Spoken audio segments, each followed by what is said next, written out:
എല്ലാവരും സുഖാവസ്ഥയിൽ നട്ടെല്ല നിവർന്ന് സ്വസ്ഥാനത്ത് പരമാവധി ശരീരം ചലിപ്പിക്കാതെ ഏകാഗ്രമായിട്ട് അല്പസമയം ഇരിക്കാം. കണ്ണുകളൊക്കെ അടച്ച് നമ്മളിലേക്ക് തന്നെ ശ്രദ്ധിച്ചുകൊണ്ട് സ്വയം നിരീക്ഷിച്ചു കൊണ്ടിരിക്കുക. അല്പസമയം നമ്മുടെ ആരോഗ്യമുള്ള ശരീരത്തിൽ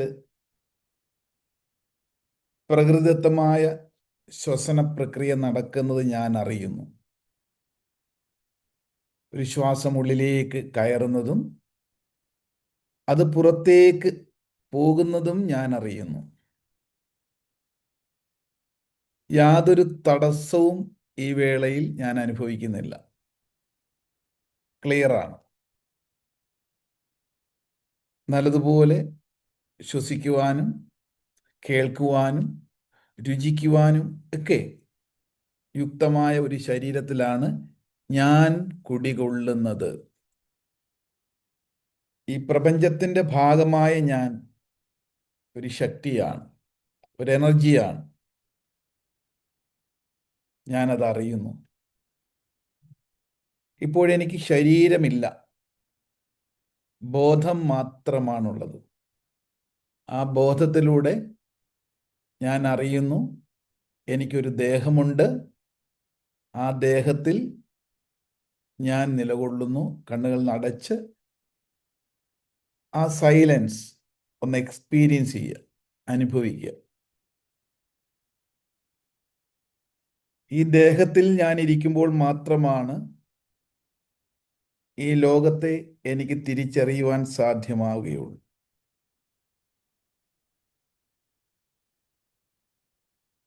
ദേഹം നശ്വരമാണ്, എന്നെങ്കിലും അത് നശിക്കും. എനിക്ക് ഉറപ്പുണ്ട്, ബോധ്യമുണ്ട്. എന്നാൽ ദേഹിയായ ഞാൻ, ആ ഊർജം അനശ്വരമാണ്, നശിക്കുന്നില്ല. ഞാൻ ഈ പ്രപഞ്ചത്തിൻ്റെ ഭാഗമാണ്. ഞാനത് അറിഞ്ഞ ആളാണ്. സർവശക്തനായ പരാശക്തിയോട് ഞാൻ നന്ദി പറയുന്നു. ഈ പ്രപഞ്ചം മുഴുവൻ വ്യാപൃതമായിരിക്കുന്ന ആ മഹാശക്തിയുടെ ഭാഗമാണ് ഞാനെന്ന് തിരിച്ചറിയുന്നു. സർവവ്യാപിയും നിരാകാരിയുമാണ് ഞാൻ. ഈ ഭൂമിയിൽ ഒരു മനുഷ്യജന്മം നൽകി എന്നെ അനുഗ്രഹിച്ചതിന് നന്ദി പറയുന്നു. അവിടുത്തെ ആ ശക്തി പ്രഭാവവും തേജസ്സും തിരിച്ചറിയാൻ ഈ ജന്മം എനിക്ക് അവസരം നൽകിയതിന് ഞാൻ എന്നും നന്ദിയുള്ള ആളായിരിക്കും. ഞാൻ അവിടുന്ന് വേറിട്ടല്ല. എൻ്റെ ഉള്ളിലുള്ള ജീവാത്മാവും പരമാത്മാവുമായ പ്രപഞ്ചശക്തിയും സദാ ബന്ധം പുലർത്തി നിൽക്കുന്നു, കണക്റ്റഡ് ആണ്. എൻ്റെ ശരീരത്തിൽ പ്രവർത്തിക്കുന്ന ആ ബുദ്ധിയിലൂടെ എനിക്ക് അവിടുത്തെ ആ ശക്തി രഹസ്യം തിരിച്ചറിയാൻ സാധിക്കുന്നു.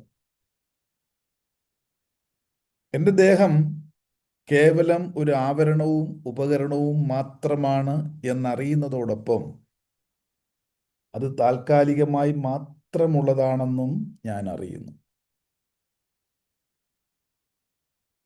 ഈ പ്രപഞ്ചം മുഴുവൻ വ്യാപിച്ചിരിക്കുന്ന സർവസമ്പന്നതയും സന്തോഷവും ആരോഗ്യവും അവയൊക്കെ എനിക്ക് കൂടി അർഹതപ്പെട്ടതാണെന്ന് ഞാൻ അറിയുന്നു. എൻ്റെ നേർബുദ്ധിയിലൂടെ ഞാനത് ഓരോ ദിവസവും ഓർക്കുന്നതിലൂടെ, ആഗ്രഹിക്കുന്നതിലൂടെ അവയൊക്കെ സമൃദ്ധമായ രീതിയിൽ എന്നിലേക്ക് ഒഴുകിയെത്തുക തന്നെ ചെയ്യുന്നു എന്ന രഹസ്യവും ഞാൻ അറിയുന്നു. എൻ്റെ മനസ്സും ശരീരവും ഞാൻ ശുദ്ധമായി ദിവസവും പരിപാലിക്കുന്നതിലൂടെ അവിടുത്തെ ഇച്ഛാൽ പ്രവർത്തിക്കുന്ന ഉപകരണമായി ഞാൻ മാറുന്നു. ഈ സത്യവും ഞാൻ മനസ്സിലാക്കുന്നു. എനിക്ക് ഈ ഭൂമിയിലേക്ക് വരുവാൻ കാരണഭൂതരായ മാതാപിതാക്കളോടും ഈ തിരിച്ചറിവ് നൽകാൻ ഇടനിലക്കാരനായി, ഒരു മീഡിയമായി അവിടുന്ന് നിയോഗിച്ച ഗുരുവിനോടും നന്ദി പറയുന്നു. ഇന്നു മുതൽ എല്ലാ ദിവസവും എൻ്റെ ഐശ്വര്യപൂർണമായ ജീവിതയാത്രയിൽ എന്നും താങ്ങും തണലുമായി അവിടുത്തെ ആ ശക്തിപ്രഭാവം ഉണ്ടാകുന്നതിന് ഞാൻ നന്ദി പറയുന്നു. ഞാൻ പൂർണ്ണ ആരോഗ്യമുള്ള ഒരു വ്യക്തിത്വമാണ്. സർവസമ്പന്നതയും എന്നിലേക്ക് നിറഞ്ഞുകൊണ്ടേയിരിക്കുന്നു. ഞാൻ എൻ്റെ നിറവിലാണ്. എൻ്റെ സ്ഥായീ ഭാവം സന്തോഷമാണ്. സന്തോഷമാണ് എൻ്റെ സ്ഥിരമായ ഭാവം. അത് ഞാൻ മനസ്സിൽ നിറച്ചു കാണുന്നു, നിറഞ്ഞിരിക്കുന്നു. ആത്മവിശ്വാസമുള്ള വ്യക്തിത്വമാണ് ഞാൻ. ഓരോ ദിവസവും എനിക്ക് വരദാനമായി ലഭിക്കുന്നതാണ്. എൻ്റെ ആത്മവിശ്വാസവും സന്തോഷവും ശാന്തിയും സമ്പന്നതയും എല്ലാം മനസ്സിൽ നിറയ്ക്കുന്നു. ആ നിറഞ്ഞത് മുകളിലേക്ക് എത്തട്ടെ, മുഖത്തേക്ക് വരട്ടെ. നിങ്ങളുടെ മുഖകമലം ഈ 3 കാര്യങ്ങൾ, സന്തോഷം, സമ്പത്ത്, അഭിവൃദ്ധി, ഇതെല്ലാം നിറയട്ടെ, മുഖത്തേക്ക് വരട്ടെ. മുഖം മനസ്സിൻ്റെ കണ്ണാടിയാണ്. മനസ്സിൽ നിറയുന്ന ചൈതന്യം മുഖത്തേക്ക് വഴിഞ്ഞൊഴുകട്ടെ. ഇപ്പോൾ പിറന്നു വീണ ഒരു ശിശുവിനെ പോലെ നിങ്ങളുടെ മുഖം ഏറ്റവും സുന്ദരവും നിഷ്കളങ്കവും ആത്മവിശ്വാസമുള്ളതാകട്ടെ. അങ്ങനെ ഇരുന്നു കൊണ്ട് തന്നെ 2 കൈകളും ഒന്ന് കൂട്ടിത്തിരുമി, നല്ലതുപോലെ കൂട്ടിത്തിരുമി, ചെറു ചൂടാകുന്നത് വരെ കൂട്ടിത്തിരുമാം. എന്നിട്ട് മുഖത്തേക്ക് അടുപ്പിക്കാം. കൈകൾ രണ്ടും കൂട്ടിത്തിരുമി മുഖത്തേക്ക് അടുപ്പിച്ച് മുഖം തുടച്ച് സന്തോഷമായിട്ട് കണ്ണുകൾ ഒന്ന് തുറക്കാം. യെസ്, ആ എല്ലാവരും ഉണ്ടല്ലോ. വർഷങ്ങളായിട്ട് കണ്ടിട്ടുള്ളവർ മുങ്ങിപ്പൊങ്ങി നടന്നവരൊക്കെ ഉണ്ട്. Yes, very good. ഏതായാലും എല്ലാവരെയും മ്യൂട്ട് ചെയ്തിരിക്കുക. അല്ലെങ്കിൽ അറിയാമല്ലോ, ഭയങ്കര ബഹളമായിരിക്കും. അറിയാതെ നമ്മൾ പലപ്പോഴും അൺമ്യൂട്ട് ചെയ്തിട്ടുണ്ടെങ്കിൽ ഭയങ്കര ഡിസ്റ്റർബൻസ് ആകും. അതുകൊണ്ട് തന്നെ മ്യൂട്ട് ചെയ്തിരിക്കുകയാണ്. എന്നാലും നമുക്ക് ആത്മഭാഷ മനസ്സിലാക്കാൻ പറ്റും. അങ്ങനെ അറിയുന്നവരാണോ നമ്മളെല്ലാവരും, അല്ലേ? കാലങ്ങളായിട്ട് നമ്മുടെ ഒരു വിഷയത്തിലൂടെ പോകുന്നതാണ്. എന്തെങ്കിലും ചോദിക്കാനോ എടുക്കാനോ ഉണ്ടെങ്കിൽ ചാറ്റിലൂടെ ചോദിക്കാം. കാണുന്ന മുറയ്ക്കാനായിട്ട് റിപ്ലൈ തരും. ഉടനെ വേണ്ട, സെക്ഷനൊക്കെ പോയുമ്പോൾ എന്തെങ്കിലും ഡൗട്ട് ഉണ്ടെങ്കിൽ ചാറ്റ് ചെയ്ത് ചോദിക്കാം. ഓക്കെ. ഏതായാലും സ്കൂളൊക്കെ അടച്ച ശേഷം ഇടയ്ക്ക് സ്കൂൾ തുറക്കുമ്പോൾ പഴയ കൂട്ടുകാരെയൊക്കെ കാണുമ്പോൾ ആഹ്ലാദം പോലെ പലരും ഇടയ്ക്കിരുന്ന് കൈയും കാലും ഒക്കെ പൊക്കി പലരും വിഷ് ചെയ്യുന്നുണ്ട്. അത് ഞാൻ കണ്ടിരുന്നു. നല്ല കാര്യമാണ്. നമ്മൾ ഈ ഒരു ജീവിതത്തിൽ ഇവിടെ എത്തപ്പെട്ടു, ഒരിക്കൽ മാത്രം കണ്ടുമറയുന്നവരാണ്. ആ ഒരു യാഥാർത്ഥ്യം നമുക്കറിയാം. പക്ഷേ നമ്മുടെ എല്ലാവരുടെയും ഉള്ളിൽ ഉള്ള ആത്മബോധം അതറിയാനും അനുഭവിക്കാനും ഒക്കെ താല്പര്യമുള്ള ഒരു സമൂഹമാണ് നമ്മളോടൊപ്പം സഞ്ചരിക്കുന്നത്. കോവിഡിൻ്റെ കാലഘട്ടം കഴിഞ്ഞപ്പോൾ തൊട്ടാണ് എൻ്റെ ഈ ഒരു ആശയം ഈ ഓൺലൈൻ പ്ലാറ്റ്ഫോമുകളിലൂടെ ലോകത്തിലേക്ക് എത്താൻ തുടങ്ങിയത്. അതുവരെ ഒരു ചെറിയ ക്ലസ്റ്ററിനുള്ളിൽ മാത്രമായിരുന്നു. ഞാൻ പോകുന്ന സ്ഥലങ്ങളിൽ ഓഫ്ലൈനായിട്ടുള്ള സെക്ഷനുകളും കാണാൻ വരുന്നവരൊക്കെ ആയിരുന്നുവെങ്കിൽ ഇപ്പം പ്ലാറ്റ്ഫോം ഒന്ന് വൈഡായി. ഏകദേശം ഒരുപാട് സന്തോഷം നൽകുന്ന കാര്യമാണ്, നമ്മുടെ ചാനലിലൂടെ എല്ലാ ദിവസവും ക്ലാസ്സുകൾ മിക്കവാറും ഒക്കെ ഫ്രീ സെക്ഷൻസാണ് തന്നുകൊണ്ടേ ഇരിക്കുന്നത്. അതുകൊണ്ട് തന്നെയാണ് നമ്മൾ ഈ ഫോളോ അപ്പ് സെക്ഷനൊക്കെ ഇടയ്ക്ക് വെക്കാത്തത്. സമയത്തിൻ്റെതായ ഒരുപാട് ലിമിറ്റേഷൻസ് ഉണ്ട്. എന്നാൽ തന്നെ ആശയങ്ങൾ നിങ്ങളിലേക്ക് എത്താനായിട്ട് നമ്മൾ ഓൺലൈനിലൂടെ ഒക്കെ യൂട്യൂബിലൊക്കെ വിട്ടുകൊണ്ടിരിക്കുന്നുണ്ട്. പെർമനൻ്റ് ആയിട്ടുള്ള സബ്സ്ക്രൈബേഴ്സ് ഏകദേശം 2 ലക്ഷം ആകുന്നു. കൂടാതെ 4-5 മില്യൺ ആൾക്കാർ ഓൾ ഓവർ ദ വേൾഡ് ഇപ്പം നമ്മൾ ഈ ഒരു പാത പിന്തുടരുന്നുണ്ട്, ആശയങ്ങൾ മനസ്സിലാകുന്നുണ്ട്. അതിലൂടെ തന്നെ ഒരുപാട് ട്രാൻസ്ഫർമേഷൻ അതിലേക്ക് എത്തിക്കൊണ്ടേയിരിക്കുന്നു. അതൊക്കെ തീർച്ചയായിട്ടും കാലഘട്ടത്തിൻ്റെ ഒരാവശ്യമായതുകൊണ്ടാണ്. നമുക്ക് അഭിരുചിയുള്ള, നമുക്ക് ഇഷ്ടമുള്ള ഭക്ഷണം കിട്ടുന്നിടത്തേക്കല്ലേ നമ്മൾ കൂടുതലായിട്ട് ശ്രദ്ധിക്കാറുള്ളൂ.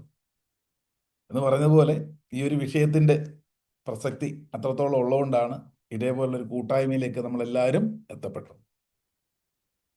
നമ്മുടെ സബ്ജക്റ്റ് മെയിനായിട്ട് നൽകുന്നത് എന്താണ്? അവനവനെ, ഹൂ ആം ഐ, ഞാൻ ആരാണ് അതറിയുക എന്നുള്ളതാണ്. എപ്പോഴും നമ്മൾ പല പ്രാവശ്യം പറഞ്ഞിട്ടുണ്ട്. ഇപ്പം ഈ ഫോളോ അപ്പ് എന്തിനാന്ന് ചോദിച്ചാൽ ആവർത്തിക്കും തോറുമാണ് നമ്മുടെ ഉള്ളിൽ ഉറക്കുകയുള്ളൂ ഫോളോ അപ്പ്. അതിനാണല്ലോ നമ്മൾ നമ്മുടെ ആധ്യാത്മിക ഗ്രന്ഥങ്ങളൊക്കെ ഫോളോ അപ്പ് ചെയ്യാറുള്ളത്? അല്ലെങ്കിൽ വെർച്വൽസ് ആയിട്ടുള്ള അല്ലെങ്കിൽ സ്പിരിച്വൽ ആയിട്ടുള്ള കാര്യങ്ങൾക്ക് നമ്മൾ പല കാര്യങ്ങളും ആവർത്തിക്കില്ല. എല്ലാ ദിവസവും ചെയ്യുന്നതാണ്, പ്രാർത്ഥിക്കുന്നുണ്ട്. ഇനി ഓരോ ആഴ്ചയിൽ ദേവാലയങ്ങളിൽ പോകുന്നുണ്ട്, വർഷത്തിൽ ഉള്ള ഉത്സവങ്ങൾ നടക്കുന്നുണ്ട്. എല്ലാം റിപ്പീറ്റ് ചെയ്യപ്പെടുകയല്ലേ, മാറ്റമൊന്നുമില്ലല്ലോ പലതും. എന്തിനാ അത്? ആവർത്തിക്കും തോറുമേ നമ്മുടെ ഉള്ളിൽ പിടിക്കുകയുള്ളൂ. ഇവിടെ നമ്മൾ മനസ്സിലാക്കാനുള്ളത്, നമ്മളൊരു മാറ്റം ഉണ്ടാകണമെങ്കിൽ കിട്ടുന്ന അറിവിനെ നമ്മുടേതാക്കി മാറ്റണം. നമ്മുടേതാക്കി മാറ്റുമ്പോഴേ റിസൾട്ട് കിട്ടി തുടങ്ങുള്ളൂ. അല്ലെങ്കിൽ ഒരു ചാർജ് കിട്ടും, ഒരു എനർജി കിട്ടും. ഇപ്പം ഞാനൊന്ന് ചോദിച്ചോട്ടെ, ഈ തേൻ ഉണ്ടാക്കുന്നത് ആരാണ്? ഹണി, തേൻ ഉണ്ടാക്കുന്നതേ ആരാ? ഇപ്പം നിങ്ങളുടെ എല്ലാവരുടെയും മനസ്സിൽ പല ഉത്തരങ്ങൾ വന്നിട്ടുണ്ടാവും.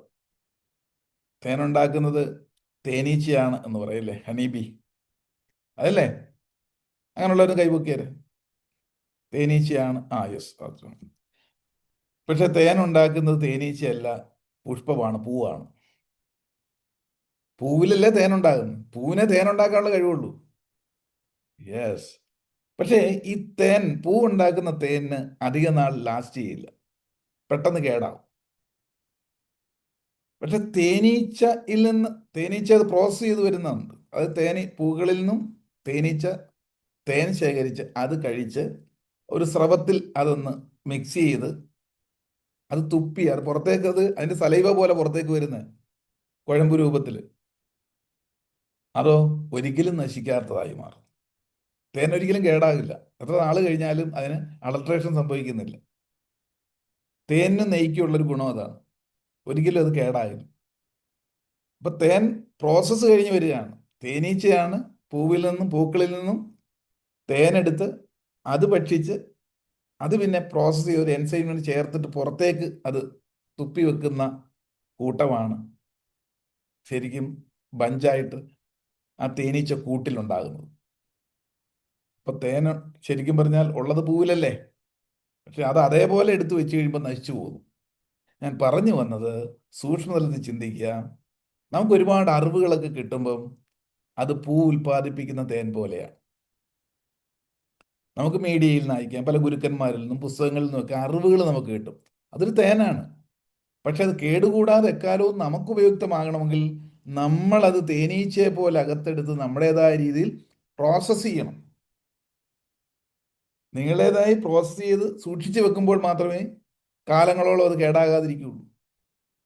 ഇല്ലെങ്കിൽ നമ്മൾ ഈ അറിവിനായിട്ട് ദാഹിച്ച് ദാഹിച്ച് ദാഹിച്ച് ഓടി ഓടി നടന്നുകൊണ്ടേയിരിക്കും. ക്ലിയർ ആവുന്നുണ്ടോ? നിങ്ങൾ എന്നോടൊപ്പം ഉണ്ടോ? യെസ്. അപ്പൊ ലഭിക്കുന്ന അറിവുകൾ എവിടെയായാലും അതിനെ നമ്മളുടേതാക്കി ഇതൊന്ന് പ്രോസസ്സ് ചെയ്ത് കുലങ്കഷിതമായിട്ട് ഒന്ന് വിശകലനം നടത്തി നമ്മുടേതാക്കി എടുക്കണം. ഇപ്പൊ കേടാകാത്ത തേൻ പോലെ അത് ദീർഘനാൾ ജീവിതത്തിൽ നമുക്ക് ഉപയോഗിക്കാൻ സാധിക്കും. ഇവിടെ എത്രയോ വർഷങ്ങളായിട്ട് നമ്മളോടൊപ്പം സഞ്ചരിച്ചുകൊണ്ടിരിക്കുന്നവരുണ്ടല്ലേ. നമ്മൾ ഈ ഒരു ആശയത്തോട് താല്പര്യമുള്ളവരാണല്ലോ ഇങ്ങനെയുള്ള വിഷയത്തിലേക്ക് എത്തപ്പെടുക. അപ്പോൾ അത്തരത്തിൽ വിഷയങ്ങളുമായിട്ട് ബന്ധപ്പെട്ട് ഒരുപാട് നമ്മൾ വീണ്ടും പഠിച്ചുകൊണ്ടിരിക്കുന്നവരുണ്ട്. പല പല കോഴ്സുകളെ പറ്റി നമ്മൾ കേൾക്കും, അതിലൊക്കെ ജോയിൻ ചെയ്യും, എല്ലായിടത്തും പോകും. ശരിയാ, അറിവൊക്കെ കിട്ടുമ്പോൾ നമ്മളത് ചാർജ് ആവും. ഈ സോഡാ കുപ്പി പൊട്ടിക്കുന്ന പോലെയാണ്. ഗ്യാസ് പറഞ്ഞ് ഒരു 2 ദിവസം കഴിഞ്ഞ് ഇറങ്ങിയാൽ പോകും. അപ്പം പുതിയൊരു അറിവ്, അതുണ്ടോ ഇതുണ്ടോ, പ്രാണിക് ഹീലിംഗ് ഉണ്ടോ, യോഗയുണ്ടോ, അതുണ്ടോ ഇതുണ്ടോ, പിന്നെ ഇങ്ങനെ വന്നുകൊണ്ടിരിക്കുകയാണ് ഇൻഫർമേഷൻസ്. അതിൻ്റെ എല്ലാം പുറകെ ഓടി കിതച്ചുകൊണ്ടിരിക്കുക പലരും. എല്ലാ അറിവുകളും നല്ലതാണ്, പക്ഷെ അതിനകത്തു നിന്ന് എടുത്ത് നമ്മൾ നമ്മുടേതായി പ്രോസസ്സ് ചെയ്ത് ഒരു പിടിയെങ്കിലും നമ്മുടെ കയ്യിലുണ്ടെങ്കിൽ, ഒരു നുള്ളെങ്കിലും നമ്മുടേതായ രീതിയിലുണ്ടെങ്കിൽ, അവിടെ കൊണ്ടാണ് നമുക്ക് മാറ്റം ഉണ്ടാകുന്നത്. അപ്പം അങ്ങനെ മാറ്റം ഉണ്ടാകുന്നതിന് വേണ്ടിയിട്ടാണ് അറിവുകളുടെ കൂട്ടത്തിൽ ഏറ്റവും വലിയ അറിവ് എന്താ? ദ അൾട്ടിമേറ്റ് നോളജ് എന്ന് പറയുന്നത് സുപ്രീം നോളജാണ്. രണ്ട് അറിവുകളാണ് നമുക്ക് വേണ്ടതെന്ന് എപ്പോഴും നമ്മൾ പറയാറുണ്ട്. ഒന്ന്, സ്റ്റഡി ഫോർ ലൈഫ്, ജീവിക്കാൻ വേണ്ടി പഠിക്കണം. മറ്റൊന്ന് സെൽഫ് നോളജ് അല്ലെങ്കിൽ സ്റ്റഡി ഓഫ് ലൈഫ്. ഈ സ്റ്റഡി ഓഫ് ലൈഫാണ് അതിൽ ഈ പറയുന്ന നമ്മുടെ ഒരു വിഷയം. അതുകൊണ്ടാണ് നമ്മുടെ ഈ ഒരു സെക്ഷനിലേക്ക്, ഈ അറിവിലേക്ക് ഒരുപാട് പഠിച്ചിട്ടുള്ളവർ.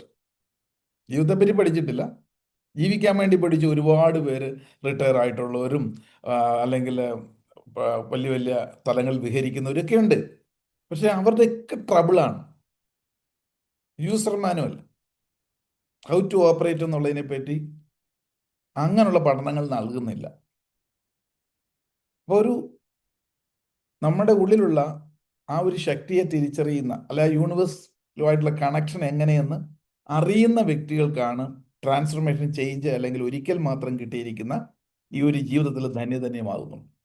അപ്പം അതിന് എക്സ്ക്ലൂസീവായിട്ടുള്ള ഒരു മീഡിയ, ഒരു ചാനലാണ്, സബ്ജക്റ്റാണ് നമ്മൾ മനോമയ ചിന്തകളിലൂടെയും അല്ലെങ്കിൽ എൻ്റെ ഈ ടോക്കുകളിലൂടെ എല്ലാം റിലീസ് ചെയ്തുകൊണ്ടിരിക്കുന്നത്. അതിലാണ് ഇത്രത്തോളം ആൾക്കാർ നമുക്ക് ലോകവ്യാപകമായിട്ട് എത്തിക്കൊണ്ടിരിക്കുന്നത്, മാറ്റങ്ങൾ ഉണ്ടായിക്കൊണ്ടിരിക്കുന്നത്. അതിൻ്റെയൊക്കെ ഭാഗമാണല്ലോ നമ്മൾ ഓരോരുത്തരും, പലരും. ഇന്ന് തന്നെ പലരും ശ്രദ്ധയിൽപ്പെട്ടിട്ടില്ല. പെട്ടെന്ന് ഷോർട്ട് നോട്ടീസ് പോലെ ഞാൻ ഇട്ടത് കാരണം വളരെ കുറച്ച് ആൾക്കാർ മാത്രമേ, ഇപ്പോൾ 200-ലധികം ആൾക്കാർ, 200-നടുത്ത് വരുന്ന കയറിയിട്ടുള്ളൂ. ബാക്കിയുള്ളവർ കയറാൻ കിടക്കും. കുറച്ച് പേര് വിളിച്ചു പറഞ്ഞ് ഇന്ന് അൺഎക്സ്പെക്റ്റഡ് ആയിട്ട് കുറേ പ്രശ്നങ്ങളൊക്കെ ഉണ്ട്, അതാണ് ഇതാണ് എന്നൊക്കെ പറഞ്ഞ് ഇട്ടിട്ടുണ്ട്. അതങ്ങനെയാണ്. ചില കേസുകൾ ചില സമയാനുസരിച്ചല്ലേ കിട്ടാറില്ല. മിക്കവാറും സെക്ഷൻസും കാര്യങ്ങളും ഇങ്ങനെയുള്ളത് കാരണം പണ്ടപ്പോൾ അങ്ങനെ ആയിരുന്നില്ല. നമുക്ക് കുറച്ച് ലിമിറ്റഡ് വോളിയത്തിലായിരുന്നു പല ആൾക്കാരും ഡയറക്റ്റ് തന്നെ നമുക്ക് ഡൗട്ടുകളെ ക്ലിയർ ചെയ്ത് കൊടുക്കാൻ ആക്സസ് ഉണ്ടായിരുന്നു. ഇപ്പോൾ അത് സാധിക്കുന്നില്ല. മനഃപൂർവ്വമല്ല, പക്ഷെ എല്ലാവർക്കും ഇങ്ങനെ പ്രശ്നങ്ങളും കാര്യങ്ങളും കൂടി വരുമ്പോൾ ഒരു ചെറിയൊരു റിലീഫ് എന്നുള്ള നിലയ്ക്ക് പോലും ആദ്യമായിട്ട് കിട്ടുന്നത് വലിയൊരു കാര്യമായതുകൊണ്ട് അങ്ങനെയുള്ളവരുടെ സർവീസ് കൊടുക്കേണ്ടി വരുന്നത് കാരണം പലപ്പോഴും പഴയ ടീമിലുള്ള ഒരുപാട് ആൾക്കാരുണ്ട് നമ്മുടെ. എപ്പോഴും നമ്മൾ കോണ്ടാക്ട് ചെയ്യാൻ പറ്റാറില്ല, ഇതിന് ഫോളോ അപ്പ് സെക്ഷൻസ് വെക്കാൻ പറ്റാറില്ല. എന്നാലും പരമാവധിയൊക്കെ ഞാൻ ശ്രമിക്കാറുണ്ട്, ശ്രമിച്ചുകൊണ്ടിരിക്കുന്നു. ഇതേപോലുള്ള സെക്ഷൻസ് ഒക്കെ ഇടയ്ക്കിടയ്ക്ക് വെക്കുന്നതായിരിക്കും. അതിലൂടെ കൂടുതൽ ആശയങ്ങളായിട്ട് നമ്മളിലേക്ക് എത്തിക്കാനും ശ്രമിക്കുന്നു. ഇപ്പം നമ്മുടെ സബ്ജക്റ്റ് ഒരുപാട് മുമ്പോട്ട് പോയി, ഇങ്ങനെ ചെത്തി മിനുക്കിക്കൊണ്ടാണ് ഇരിക്കുന്നത്. നമ്മൾ മൈൻഡ് പവറും അല്ലെങ്കിൽ പല പല വിഷയങ്ങളൊക്കെ പഠിച്ച് പോകുന്നിട്ടുണ്ട് എൻ്റെ ഇവിടെ ഫോളോവേഴ്സ് ആയിട്ടുള്ളവർ.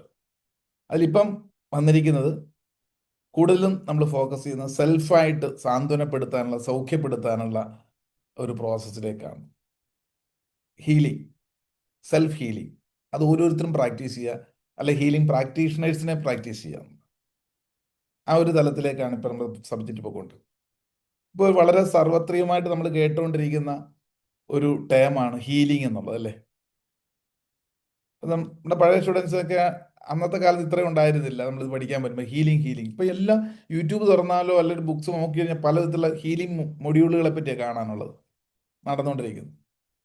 അത് വൂണ്ട് ഹീലിംഗ്, ചില മുറിവിനുള്ള ഹീലിംഗ്, മാനസികമായ മുറിവിനുള്ള ഹീലിംഗ്, പിന്നെ പ്രാണി ഹീലിംഗ്, ട്രേക്കി, ഇങ്ങനെ ഒരുപാട് ഇന്നർ ചൈൽഡ് ഹീലിംഗ്, ഇങ്ങനെ ഓരോരോ ടേമിൽ ഹീലിംഗ് എന്ന് പറയുന്നത് ഇന്നിപ്പം ഭയങ്കര സർവ്വവ്യാപകമായിട്ട് ആൾക്കാർ ശ്രദ്ധിക്കുകയും പഠിക്കുകയും പഠിപ്പിക്കുകയൊക്കെ ചെയ്തുകൊണ്ടിരിക്കുകയാണ്.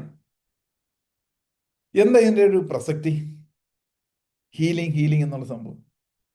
കാരണം പണ്ട് കാലത്ത് ഇത്രത്തോളം ടെൻഷനും പ്രശ്നങ്ങളും പൊള്യൂട്ടഡ് ആയിരുന്നില്ല.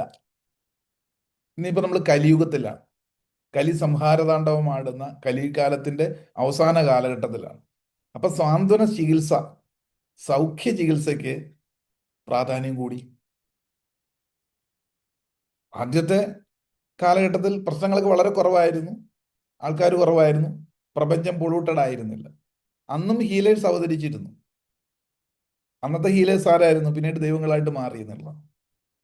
കൃഷ്ണനാണേലും നബിയാണേലും ക്രിസ്തു ആയാലും ഒക്കെ ഹീലേഴ്സ് ആയിരുന്നു. അവരും സൗഖ്യദായകരായിരുന്നു മനുഷ്യരൂപം കൊണ്ടിട്ട്. പക്ഷെ അവരെയൊക്കെ കഠിനമായ ജീവിത പ്രയാസങ്ങളിലൂടെ പരിപക്വമാക്കിയാണ് ഹീലേഴ്സാക്കി മാറ്റിയത്. അവരുടെയൊക്കെ ജന്മം തൊട്ടുള്ള കഥകളൊക്കെ നമ്മൾ പഠിച്ചല്ലേ മനസ്സിലാക്കുന്നത്, വായിച്ച് മനസ്സിലാക്കുമ്പോൾ എന്താ, സാധാരണ മനുഷ്യന്മാർക്ക് താങ്ങാൻ പറ്റാത്ത യാതനകളിലൂടെയാണ് അങ്ങനെയുള്ളവരെ മോൾഡ് ചെയ്ത് ദൈവം ഇങ്ങോട്ട് വിട്ടത്. അതെന്തിനാണെന്ന് വെച്ചാൽ സാധാരണക്കാരുടെ വിഷമങ്ങൾ ഒപ്പാൻ മനസ്സിലാക്കണമെങ്കിൽ അത്രത്തോളം കഠിനമായ പാതയിലൂടെ പോയവർക്ക് മറ്റുള്ളവരുടെ വിഷമങ്ങൾ മനസ്സിലാക്കാൻ പറ്റൂ. അതുകൊണ്ട് അവർ സ്വയം ഒരുപാട് സ്വയം പീഡ ഏറ്റാണ് ദേഹം വിട്ടത്. അങ്ങനെയുള്ള ദേഹധാരികളായിരുന്ന ഹീലേഴ്സിന്റെ മുന്നിൽ പോയിട്ടാണ് മനുഷ്യർ പോയി കരയുന്നത്, എൻ്റെ കൊച്ചു കൊച്ചു കാര്യങ്ങൾക്ക് വേണ്ടിയിട്ട്.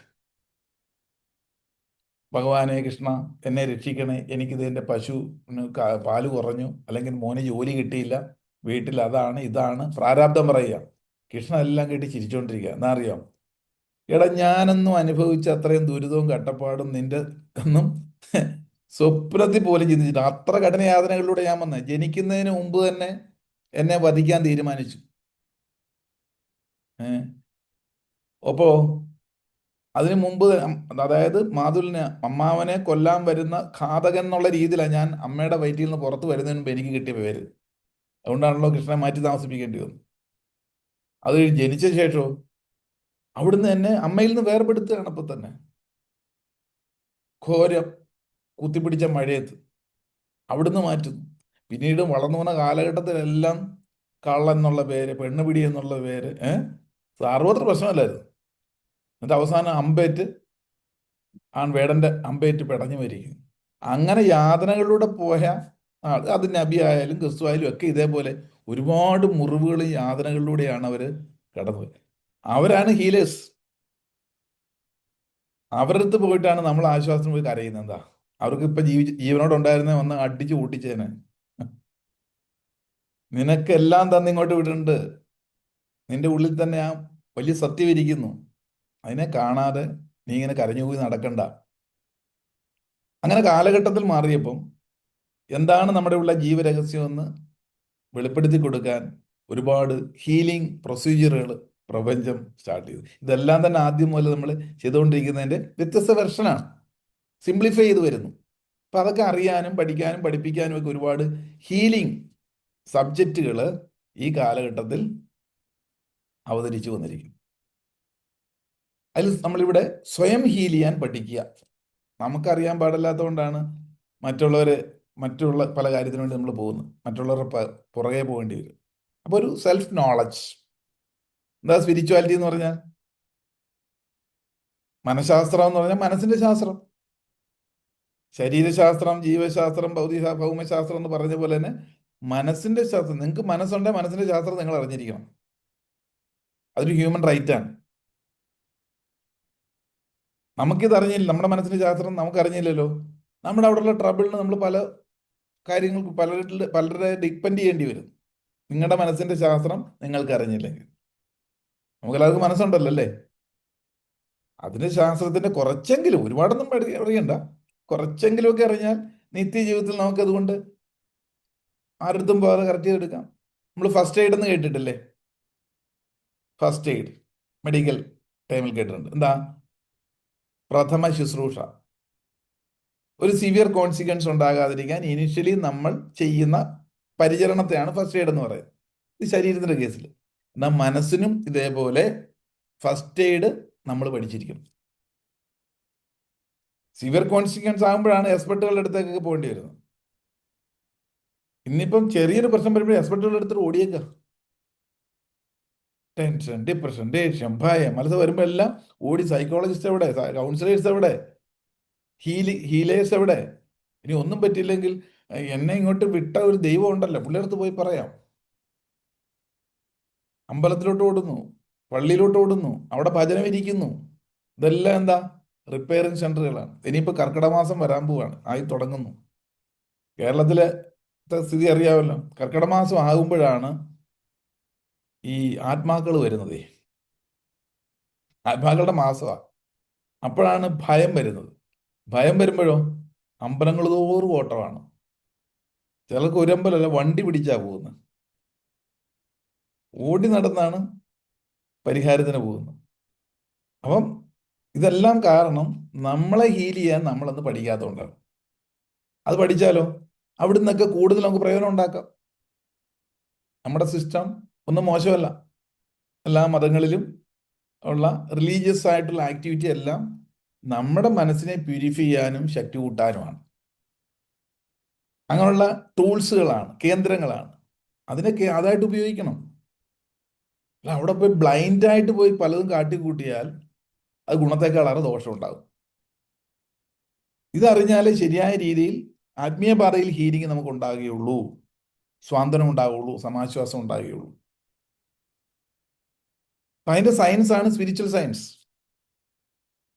എന്തിൻ്റെയും തത്വം അറിഞ്ഞ് നമ്മൾ ഉപയോഗിക്കുമ്പോഴാണ് ഫലം കിട്ടുന്നത്. നമ്മൾ എപ്പോഴെങ്കിലും നമ്മുടെ ഒരു രോഗം മാറിക്കഴിഞ്ഞാൽ ചികിത്സിച്ച ഡോക്ടറെ ഇടയ്ക്കിടയ്ക്ക് പോയി കാണാറുണ്ടോ? ലോഹ്യം ചോദിക്കുക ഉണ്ടോ? എന്താ പറഞ്ഞത്? ചുമ്മാ വന്നാ ഡോക്ടറെ, കുറച്ച് പണ്ട് കഴിഞ്ഞ വർഷം എന്നെ ചികിത്സിച്ചതല്ലേ, ഒന്ന് ചുമ്മാ ഒന്ന് കാണാൻ വന്നു, അന്ന് ആർക്കും ചെല്ലാറുണ്ടോ? ഇല്ല. രോഗം മാറിയ ഡോക്ടർ ഇത് പോകാറില്ല. അപ്പം നമ്മൾ ഈ ദേവാലയങ്ങളിലൊക്കെ പോകുമ്പോൾ എന്താ, ജീവിതകാലം മുഴുവൻ പോയിട്ട് എന്താ രോഗം മാറാത്ത? പോയിക്കൊണ്ടിരിക്കല്ലേ. കാരണം നമ്മൾ ചെയ്യേണ്ട രീതിയിൽ ചെയ്യുന്നില്ല, അറിയേണ്ട രീതിയിൽ അറിയുന്നില്ല. അത് അറിഞ്ഞു കഴിഞ്ഞാൽ ദേവാലയത്തിൽ പോകണ്ടെന്നല്ല, അറിഞ്ഞുകൊണ്ട് പോകാൻ പറ്റും, അറിഞ്ഞുകൊണ്ട് നമുക്ക് റിസൾട്ട് ഉണ്ടാക്കാൻ പറ്റും. ക്ലിയർ ആവുന്നുണ്ടോ? അപ്പം അതിനൊക്കെയാണ് നമ്മൾ ഈ ഒരു വിഷയം നമ്മുടെ ജീവിതത്തിൻ്റെ ഭാഗമാക്കി കൊണ്ടുപോകുന്നത്. അല്ലെ അപകടമാണ്. ഫോളോ അപ്പ് എന്ന് പറയുന്നത് ഇതേപോലുള്ള വിഷയങ്ങളിൽ നമ്മൾ കൂടുതൽ കൂടുതൽ ആഴത്തിൽ കാര്യങ്ങൾ അറിയാനാണ്, അറിഞ്ഞ് ജീവിക്കാനാണ്. നമ്മുടെ മനസ്സെന്ന് പറയുന്നത് വഴിതെറ്റി അലയുന്ന, ഒരു ഡയറക്ഷൻ വിട്ടു പോകുന്ന പല സന്ദർഭങ്ങളും ഉണ്ടാകാറുണ്ട്. ഈ വഴിതെറ്റി അലയുന്ന മനസ്സിന് പ്രധാനമായിട്ട് 3 രീതിയിലാണ് വഴിതെറ്റി പോകുന്നത്, പ്രശ്നങ്ങളുണ്ടാകും. ഇങ്ങനെയുള്ള ഞാൻ പറയുന്ന വാക്കുകൾ പെട്ടെന്ന് നമുക്ക് ഫെമിലിയറാണ് ഇപ്പോഴുള്ള കാലഘട്ടത്തിൽ ഉപയോഗിക്കുന്നത്. എന്താണെന്നറിയോ? Aggression, depression, addiction. എന്തൊക്കെയാണ്? Aggression, depression, addiction. ഈ 3 സാധനം വഴിതെറ്റി അലയുന്ന മനസ്സുകളുടെ ഒരു മുഖലക്ഷണമാണ് അവർ അനുഭവിക്കുന്ന. പൊട്ടിത്തെറിക്കുക, അഗ്രഷൻ, അഗ്രസീവാണ് എല്ലാവരും, കൊച്ചു കുഞ്ഞുങ്ങൾ പോലും, മുതിർന്നവരായിക്കോട്ടെ, എവിടെയും ഷോർട്ട് ടെമ്പേർഡാണ്, അഗ്രഷൻ. പിന്നെന്താണ്? ഡിപ്രഷൻ. അത് പിന്നെ ചോദിക്കുകയും വേണ്ട, പല വിധത്തിലുള്ള ഡിപ്രഷൻ. പിന്നെ ഇതെല്ലാം മാറാൻ വേണ്ടി അഡിക്ഷൻ. മദ്യമായിക്കോട്ടെ, മയക്കുമരുന്നായിക്കോട്ടെ, അല്ല ഏതെങ്കിലും ഒരു പ്രത്യേക കാര്യത്തിലുള്ള അമിതമായ ആസക്തി അഡിക്ഷനായി മാറും. ഈ 3ൻ്റെയും പിടിയിലാണ് ഇന്ന് മനുഷ്യ മനസ്സുകൾ. ഇനി വേരിയേഷൻ ഉണ്ടാകുന്നു മാത്രം. ഇതിൽ പെട്ടാൽ സ്വയം തിരിഞ്ഞു നടക്കാൻ പലർക്കും പറ്റില്ല. അതിൻ്റെ ആഴം കൂടിയാൽ, അതിൻ്റെ ഡ്യൂറേഷൻ കൂടിയാൽ അഗ്രഷനിലേക്ക് പോയി, കുറേ പോയി, അല്ലെങ്കിൽ ഡിപ്രഷനിലേക്ക് പോയി, അഡിക്ഷനിലേക്ക് പോയി, ഒരു ലെവൽ വിട്ട് കഴിഞ്ഞാൽ തിരിച്ച് ഈ വ്യക്തിക്ക് കരകയറാൻ പറ്റില്ല. ഇനീഷ്യൽ സ്റ്റേജിലാണെങ്കിൽ ഓക്കെ, തുടക്കത്തിലൊക്കെ ആണെങ്കിൽ ഒരു റിയലൈസേഷനിലൂടെ നമ്മളെ കറക്റ്റ് ചെയ്തെടുക്കുക. ഇതിനൊക്കെ വേണ്ടിയിട്ടാണ് ഈ മനഃശാസ്ത്രവും സ്പിരിച്വൽ സയൻസും ഒക്കെ നമ്മൾ അറിഞ്ഞിരിക്കണം എന്ന് പറയും. നമ്മൾ തന്നെ ഇതിനെ റിയലൈസ് ചെയ്യുക. ഫസ്റ്റ് റിയലൈസേഷൻ കിട്ടിയാൽ നമുക്കൊരു അക്സെപ്റ്റൻസ് കിട്ടും. യെസ്, ഞാൻ അംഗീകരിച്ച ആ സംഭവത്തെ. Then action. അതിലൂടെ നമുക്ക് തിരിച്ചു വരാൻ സാധിക്കും. അതായത് ഒരു കപ്പൽ നമുക്ക് മനസ്സിൽ നിന്ന് കാണും, ഒരു കപ്പൽ, നല്ലൊരു വലിയ ഷിപ്പ്, അത് വെള്ളത്തിലാണ് കിടക്കുന്നത്.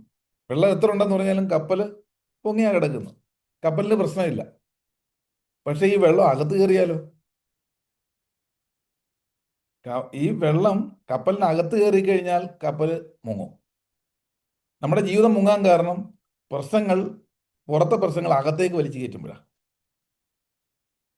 അകത്തായി കഴിഞ്ഞ് താങ്ങാൻ പറ്റില്ല, അത് മുങ്ങിപ്പോകുന്നു. ഇനി അതും അല്ലെങ്കിൽ ഒരു ബലൂൺ, വീർത്ത ബലൂൺ, അതിൻ്റെ പുറത്ത് വായു ഉണ്ടെങ്കിൽ ഒരു പ്രശ്നമില്ല, നമുക്ക് ബലൂണിനൊരു പ്രശ്നമില്ല. പക്ഷേ ബലൂണിന് അകത്ത് വായു കൂടിയാലോ, മർദ്ദം കൂടിയാൽ ബലൂൺ പൊട്ടും. ക്ലിയർ ആവുന്നുണ്ടോ? ഞാൻ പറയുന്നതിൻ്റെ ആശയം പിടികിട്ടുന്നില്ലേ? അപ്പോൾ നമുക്ക് ചുറ്റും എല്ലാ ഇതുണ്ടെങ്കിലും അകത്തിതെല്ലാം വരുമ്പോഴാണ് പ്രശ്നം. പുറമേ ഉള്ളതെല്ലാം അകത്തേക്ക് കയറി അത് വലിയ ഒരു സ്ഫോടനാത്മകമായ അവസ്ഥയിലേക്ക് എത്തപ്പെട്ടിരിക്കുകയാണ്. നമുക്ക് ഈ പ്രഷർ കുക്കറിൻ്റെ ഒരു ഫങ്ഷൻ അറിയാൻ പറ്റുമായിരിക്കും. പ്രഷർ കുക്കർ പെട്ടെന്ന് നമുക്ക് ബോയിൽ ചെയ്യാൻ എടുക്കും. ഈ പ്രഷർ കുക്കറിനകത്ത് ഭക്ഷണം എന്താണോ പാകം ചെയ്യാനുള്ളത് അതിലിട്ടു, പാകത്തിന് വെള്ളമൊക്കെ ഒഴിച്ചു, സ്റ്റൗവിൽ വെച്ചു, സ്റ്റൗ കത്തിച്ച് ഫ്ലെയിം ചെയ്തു.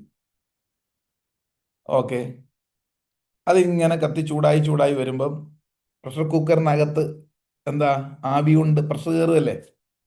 അതുകൊണ്ടാണല്ലോ പെട്ടെന്ന് വേകുന്നത് ആഹാര സാധനങ്ങൾ. അപ്പോൾ താഴേന്ന് ചൂട് വരുമ്പോഴാണല്ലോ അകത്ത് പ്രഷർ നിറയുന്നത്. അപ്പൊ നമ്മുടെ ജീവിതത്തിൽ ഇപ്പം കലിയുഗത്തില് താഴേന്ന് ചൂട് വരിക, പല പല പ്രശ്നങ്ങളാ ജീവിതത്തില് ഹോട്ടാകുമ്പോൾ അകത്ത് പ്രഷർ കുക്കർ പോലെ സ്ഫോടനാത്മകമായ അകത്ത് പ്രശ്നങ്ങൾ കുമിഞ്ഞുകൂടുകയാണ്, പൊട്ടിത്തെറിക്കത്തക്ക രീതി. ഈ പ്രഷർ കുക്കർ പൊട്ടിത്തെറിക്കാതിരിക്കാൻ ഇതിന്റെ ഡിസൈനിങ്ങിൽ ഒരു കാര്യം കൊടുത്തിട്ടുണ്ട്. നിങ്ങൾ ശ്രദ്ധിച്ചോ? അതിന്റെ അടപ്പിലില്ല, ടോപ്പില് ഒരു ചെറിയ ഒരു പോർഷൻ, ഒരു ലെഡ് പോലെ സാധനം കാണും. ശ്രദ്ധിച്ചിട്ടുണ്ടോ? അതിന് പറയുന്ന പേരെന്താ? ഒന്ന് ചാറ്റ് ചെയ്ത ആരെങ്കിലും നോക്കട്ടെ.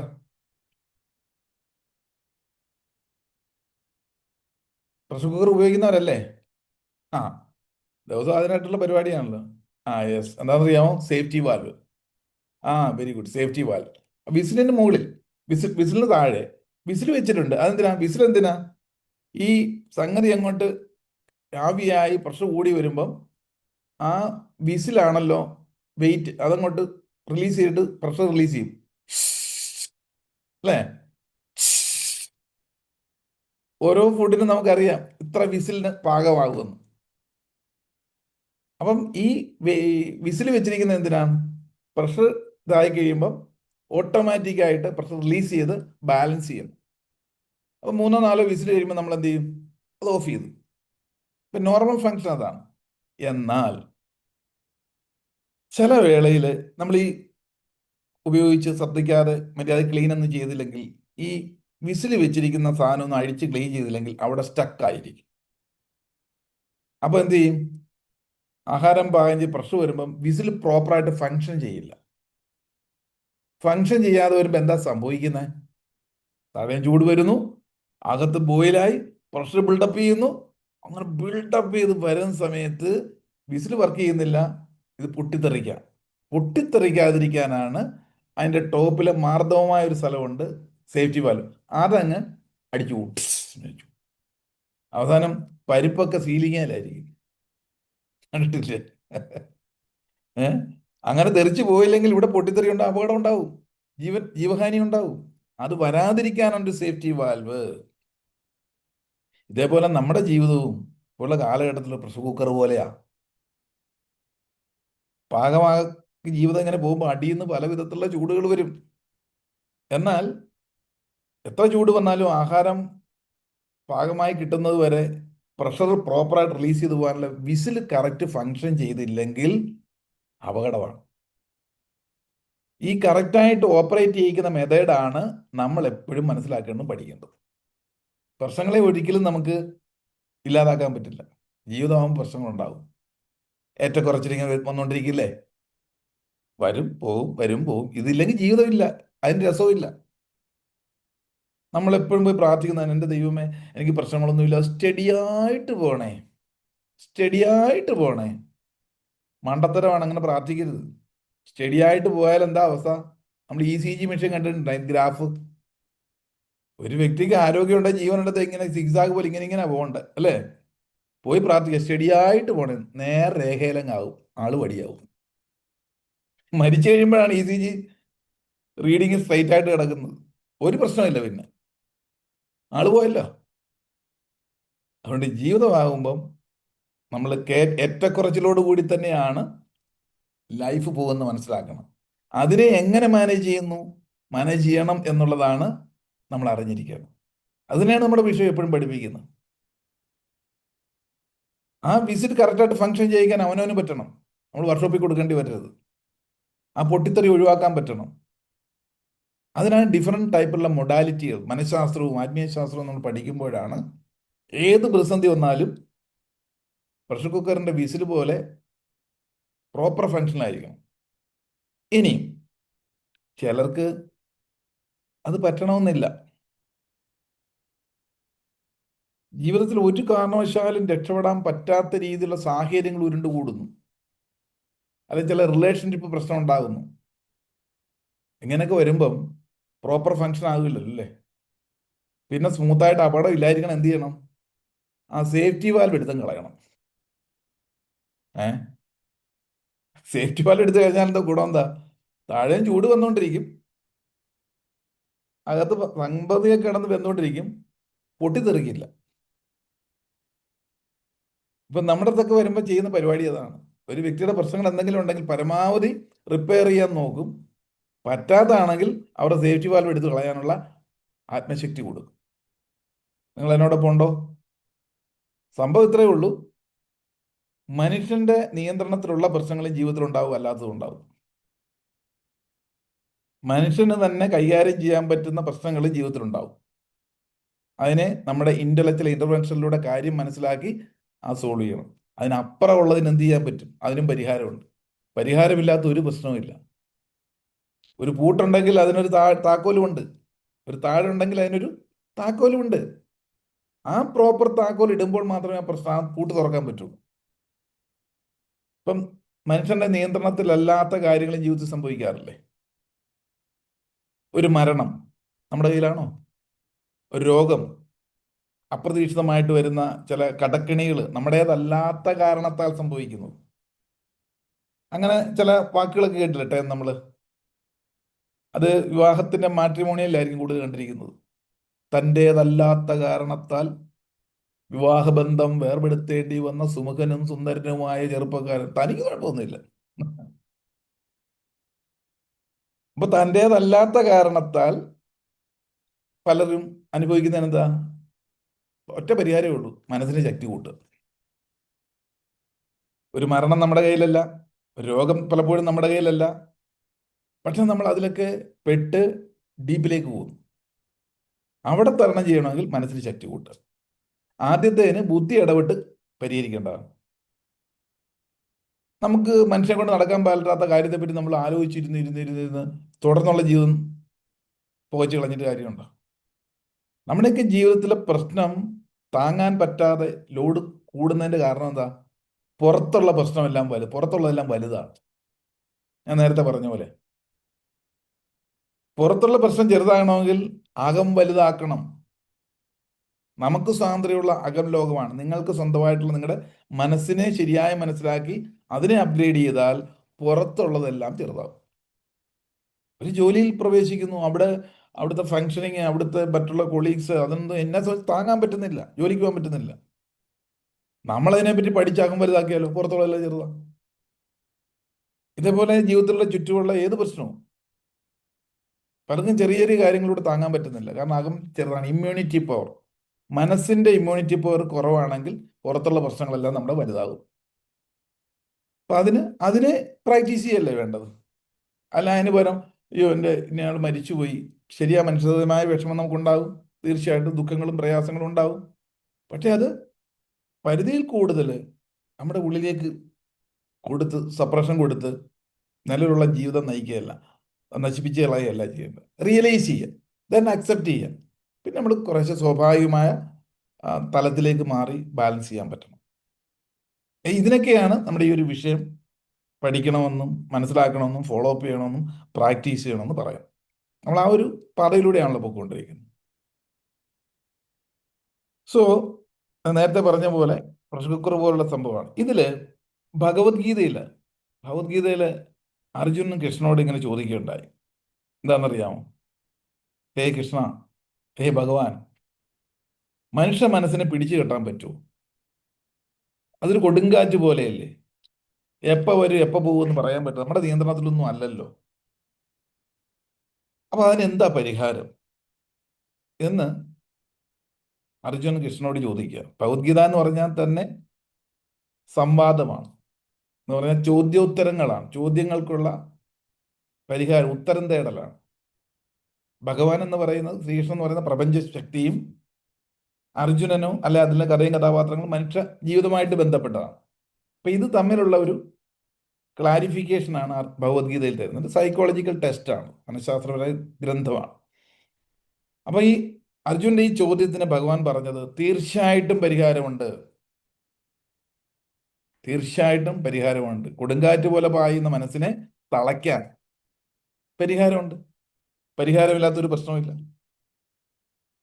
അതിന് എന്താണ് വേണ്ടത്? അഭ്യാസവും വൈരാഗ്യവും. അതായത് ഇംഗ്ലീഷിൽ പറഞ്ഞു കഴിഞ്ഞാൽ പ്രാക്ടീസ് ആൻഡ് ഡിറ്റാച്ച്മെന്റ്. ഈ മനസ്സിനെ തളച്ചു കെട്ടാൻ ഈ അശ്വമേധത്തെ പിടിച്ചു കെട്ടാൻ രണ്ടേ രണ്ട് മാർഗമാണുള്ളത്. അത് ഒന്ന് പ്രാക്ടീസ്, മെരിക്കാൻ പഠിക്കണം. രണ്ട് വൈരാഗ്യം, ഒരു ശത്രുതയല്ല, നമ്മുടെ ഡിറ്റാച്ച്മെന്റ് പ്രാക്ടീസ്, ഒട്ടലിൽ നിന്നും മറികടക്കാനുള്ള പ്രാക്ടീസ്. നമ്മളെപ്പോഴും പലപ്പോഴും സ്റ്റിക്കബിലിറ്റി ഉണ്ട് മനസ്സിന്. ഏതൊന്നിനോടും സ്ഥിരം നമ്മൾ റിപ്പീറ്റ് ചെയ്ത് ആവർത്തിക്കുമ്പോൾ പൊട്ടിക്കളയും. അത് ബന്ധങ്ങളോട്, വസ്തുക്കളോട്, സാഹചര്യങ്ങളോട്, പ്രൊഫഷനോട്, ഏതൊന്നിനോട് കൂടുതൽ കൂടുതൽ നമ്മൾ അസോസിയേറ്റ് ചെയ്യുന്നു അതനുസരിച്ച് ആത്മാവ് ഒട്ടും അല്ലെ സബ് കോൺഷ്യസ് മൈൻഡ് ഒട്ടും. അത് ഈ ഒട്ടലാണ് മനുഷ്യന്റെ സർവ്വവിധത്തിലുള്ള പ്രശ്നങ്ങൾക്കും കാരണം. എന്നാൽ വേണ്ടേ, എല്ലാ കണക്ഷൻസും വേണം. അത് അറ്റാച്ച്ഡ് വിത്ത് ഡിറ്റാച്ച്ഡ് മൈൻഡ്, അറ്റാച്ച്മെന്റ് പ്രാക്ടീസ് ഉണ്ടാകണം. അല്ല നിങ്ങളുടെ പരാജയമാണ്. അപ്പം അലഞ്ഞോടുന്ന കൊടുങ്കാറ്റ് പോലെ പായുന്ന മനസ്സിനെ പിടിച്ചു കെട്ടാൻ രണ്ട് മാർഗമാണ് ഭഗവാൻ നിർദ്ദേശിക്കുന്നത്, അല്ലെങ്കിൽ കൗൺസിലർ നിർദ്ദേശിക്കുന്നത്. ഭഗവാൻ കൃഷ്ണനാണ് ആദ്യത്തെ കൗൺസിലർ. പ്രശ്നത്തിലുള്ള പരിഹാരം കൗൺസിൽ ചെയ്താണ് അർജുനെ ബലവാനാക്കുന്ന, മനഃശക്തി ഉള്ളവനാക്കി മാറ്റുന്നു. അപ്പം അതിനകത്ത് പറയുകയാണ് എന്ത്, അഭ്യാസവും വൈരാഗ്യവുമാണ് അതിനുള്ള മാർഗം. ഇനി എന്താണ് അഭ്യാസം? ഇത് രണ്ടും വാളും പരിചയം പോലെയാണ്. യുദ്ധത്തിനൊക്കെ പോകുമ്പോൾ യോദ്ധാവിന്റെ കയ്യിൽ എന്താ ഉള്ളത്? വാളുകൊണ്ട്, പരിചയമുണ്ട്. വാള് എതിരെ വരുന്ന എതിരാളിയെ, ശത്രുവിന്റെ കഴുത്ത് അരിഞ്ഞു മാറ്റാൻ. പരിചയം ആക്രമിക്കാൻ വരുന്ന ശത്രുവിന്റെ വെട്ട് തടയാൻ. ഇത് രണ്ടും നമ്മുടെ ബുദ്ധിയിൽ വെച്ച് ജീവിതത്തിൽ അപ്ലൈ ചെയ്യുമ്പോഴാണ് അലയുന്ന മനസ്സിനെ, അതിശക്തമായ കൊടുങ്കാറ്റ് പോലെ പ്രയോഗിക്കപ്പെടുന്ന മനസ്സിനെ നമുക്ക് പരിധിയിലാക്കാൻ സാധിക്കും. ഒരു അഭ്യാസിയെ പോലെ. ജീവിതം എന്ന് പറഞ്ഞാൽ അഭ്യാസമാണ്. അഭ്യാസം. ജീവിതം ശരിയായി നയിക്കാനല്ലേ നമ്മൾ വിദ്യാഭ്യാസം നേടുന്നത്. എന്താ പറയുന്നത്? അഭ്യാസം. വിദ്യയെ അഭ്യസിക്കുക ഒരു യോദ്ധാവിനെ പോലെ. അഭ്യസിച്ചിട്ടുണ്ടെങ്കിൽ അത് പ്രവർത്തിക്കണം. എങ്ങനെ? വാളും പരിചയം എടുത്തുകൊണ്ട്. വാളെന്തിനാ? നമ്മുടെ എതിരെ വരുന്ന ശത്രു എന്ന് ഇവിടെ ഉദ്ദേശിക്കുന്നത് നമ്മുടെ ദുശീലങ്ങളാകാം, നമ്മുടെ ഒരുപാട് നെഗറ്റിവിറ്റികളാകാം. ഇതൊക്കെയാണ് നമ്മുടെ ശത്രു. അതിൻ്റെ കഴുത്തറക്കുക, എന്നിട്ട് മുന്നേറുക. നമ്മളെ നശിപ്പിക്കാൻ വെട്ടാൻ വരുന്നവരെ പരിചയം കൊണ്ട് തടുക്കുക. ഈ രണ്ട് കാര്യങ്ങൾ വെച്ച് മുന്നോട്ട് പോകാൻ പറ്റണം. ഇതാണ് പ്രാക്ടീസും ഡിറ്റാച്ച്മെന്റ് തിയറിയും. ഇനി മനസ്സിനെ ശക്തമാക്കാനുള്ള അഭ്യാസം അതറിയണം. മനസ്സിനെ ശാന്തമാക്കുവാനുള്ള അഭ്യാസം, മനസ്സിനെ സന്തോഷം നിലനിർത്താനുള്ള അഭ്യാസം. ഇതാണ് അഭ്യാസത്തിൽ, പ്രാക്ടീസിൽ നമ്മൾ അറിഞ്ഞിരിക്കേണ്ടത്. പ്രാക്ടീസ് ഉണ്ട്, വൈരാഗ്യം ഉണ്ടെന്ന് പറഞ്ഞു. അഭ്യാസവും വൈരാഗ്യവും, പ്രാക്ടീസും ഡിറ്റാച്ച്മെന്റും. പ്രാക്ടീസിന് വേണ്ട, അല്ലെങ്കിൽ അഭ്യാസത്തിന് നമ്മൾ എടുക്കേണ്ടത് മനസ്സിനെ മെരുക്കാൻ, മനസ്സിനെ ശക്തി കൂട്ടാനുള്ള അഭ്യാസം വേണം. ട്രെയിനിങ്. മനസ്സിനെ ശാന്തമാക്കാനുള്ള ട്രെയിനിങ് നമ്മൾ പരിശീലിക്കണം. മനസ്സിനെ സന്തോഷമായി നിലനിർത്താൻ പരിശീലിക്കണം. ഇതാണ് അഭ്യാസ പ്രാക്ടീസ് എന്ന് പറയും. ക്ലിയർ ആവുന്നുണ്ടോ? ഈ മനസ്സിനെ ശക്തമാക്കാനും ശാന്തമാക്കാനും മനസ്സിനെ സന്തോഷിക്കാൻ നിലനിർത്താൻ അവനവനെ പറ്റുള്ളൂ. അതിനറിയാൻ പാടില്ലാത്തത് നമ്മൾ മനസ്സിലാക്കി പ്രാക്ടീസ് കൊടുക്കണം. ഇനി ശക്തമാക്കാനുള്ള ചില മെത്തേഡ് എന്ന് പറഞ്ഞാൽ എന്താ? നമ്മൾ സാധാരണ നമ്മുടെ ക്ലാസ്സിലും ഒക്കെ പഠിപ്പിച്ചുകൊണ്ടെങ്കിൽ സംഭവമാണ്. നിങ്ങളുടെ മനസ്സിന് ശക്തി കൂട്ടാൻ ഇപ്പോൾ ഒരു കംഫർട്ട് സോണിനകത്ത് അല്ലേ. അപ്പം നമുക്ക് അപ്രാപ്യമെന്ന് തോന്നുന്ന കാര്യങ്ങൾ ചെയ്യുക എന്നുള്ളതാണ്.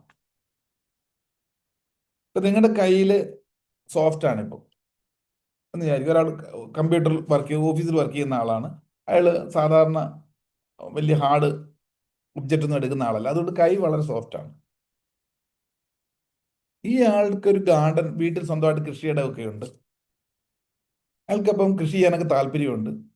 അയാൾ ഒരു സുപ്രഭാതത്തിൽ വിചാരിച്ചിട്ട് ഞാൻ സ്വന്തമായിട്ട് കൃഷി ചെയ്യണം കുറേയൊക്കെ, എന്നാലും എനിക്ക് സാറ്റിസ്ഫാക്ഷൻ കിട്ടും. അയാളൊരു കൈക്കോട്ടൊക്കെ എടുത്ത് അല്ലെങ്കിൽ തൂമ്പയൊക്കെ എടുത്ത് അങ്ങോട്ട് വരുന്ന കിളയ്ക്കാൻ പോവുക, അല്ലെങ്കിൽ പുരയിടം വൃത്തിയാക്കുക. അല്ല, 1-2 മണിക്കൂറൊക്കെ അയാൾ കിടന്ന് ഇങ്ങനെ ചെയ്തപ്പം കൈ ചുമക്കാൻ തുടങ്ങി. അത് കഴിഞ്ഞ് വൈകിട്ടായപ്പോൾ കൂടുതൽ വേദനയായി. പിറ്റേ ദിവസം രാവിലെ ഒന്ന് പൊട്ടിയിരിക്കുന്നു. ഈ കൈ കൊണ്ടൊന്നും ചെയ്യാൻ മേല, കാരണം തഴമ്പ് വീണിട്ടില്ലേ. പക്ഷെ പുള്ളി മനസ്സുകൊണ്ട് പ്ലാൻ ചെയ്തു, ഇല്ല ഇതിങ്ങനെ പോയി ശരിയാവില്ല, എനിക്ക് തന്നെ ചെയ്യണം. ഈ 2 ദിവസം കഴിഞ്ഞാൽ പിന്നെ ഇത് മാറും, വീണ്ടും ഞാൻ എടുത്തത് ഉപയോഗിക്കും. അപ്പോൾ പിന്നെ പഴയതിൻ്റെ അത്രയും പെയിനും പ്രശ്നങ്ങളും ഇല്ല. അങ്ങനെ കുറേ ദിവസം കഴിയുമ്പോൾ കയ്യിൽ തഴമ്പ് വീണു. തഴമ്പ് വീണപ്പോൾ പുള്ളിക്ക് ഈസി ആയിട്ട് കൂടുതൽ കൂടുതൽ വർക്ക് ചെയ്യാൻ സാധിച്ചു. അപ്പൊ കഠിനമാക്കാനുള്ള പ്രാക്ടീസ്, തഴമ്പിപ്പിക്കാൻ, അത് ബോധപൂർവം ചെയ്യണ്ടേ. നിങ്ങളുടെ മനസ്സിന് ബുദ്ധിമുട്ടെന്ന് തോന്നുന്ന ഇന്ന് കയറി ചെയ്ത് മെരുക്കുക. നിങ്ങൾക്ക് സൈക്കിളിൽ ഓട്ടാൻ അറിയില്ല, ഈ സൈക്കിളിൽ ഓട്ടിപ്പം നമുക്ക് അതിൻ്റെ ആവശ്യമൊന്നും ഇല്ലായിരിക്കും. പക്ഷെ നിങ്ങളുടെ മനസ്സിനെ മെരുക്കി ഞാൻ സൈക്കിളിൽ ഓട്ട് പഠിക്കും. അല്ല, സൈക്കിൾ വാടകയ്ക്ക് എടുത്തുകൊണ്ട് വന്നെങ്കിലും ചവിട്ടും.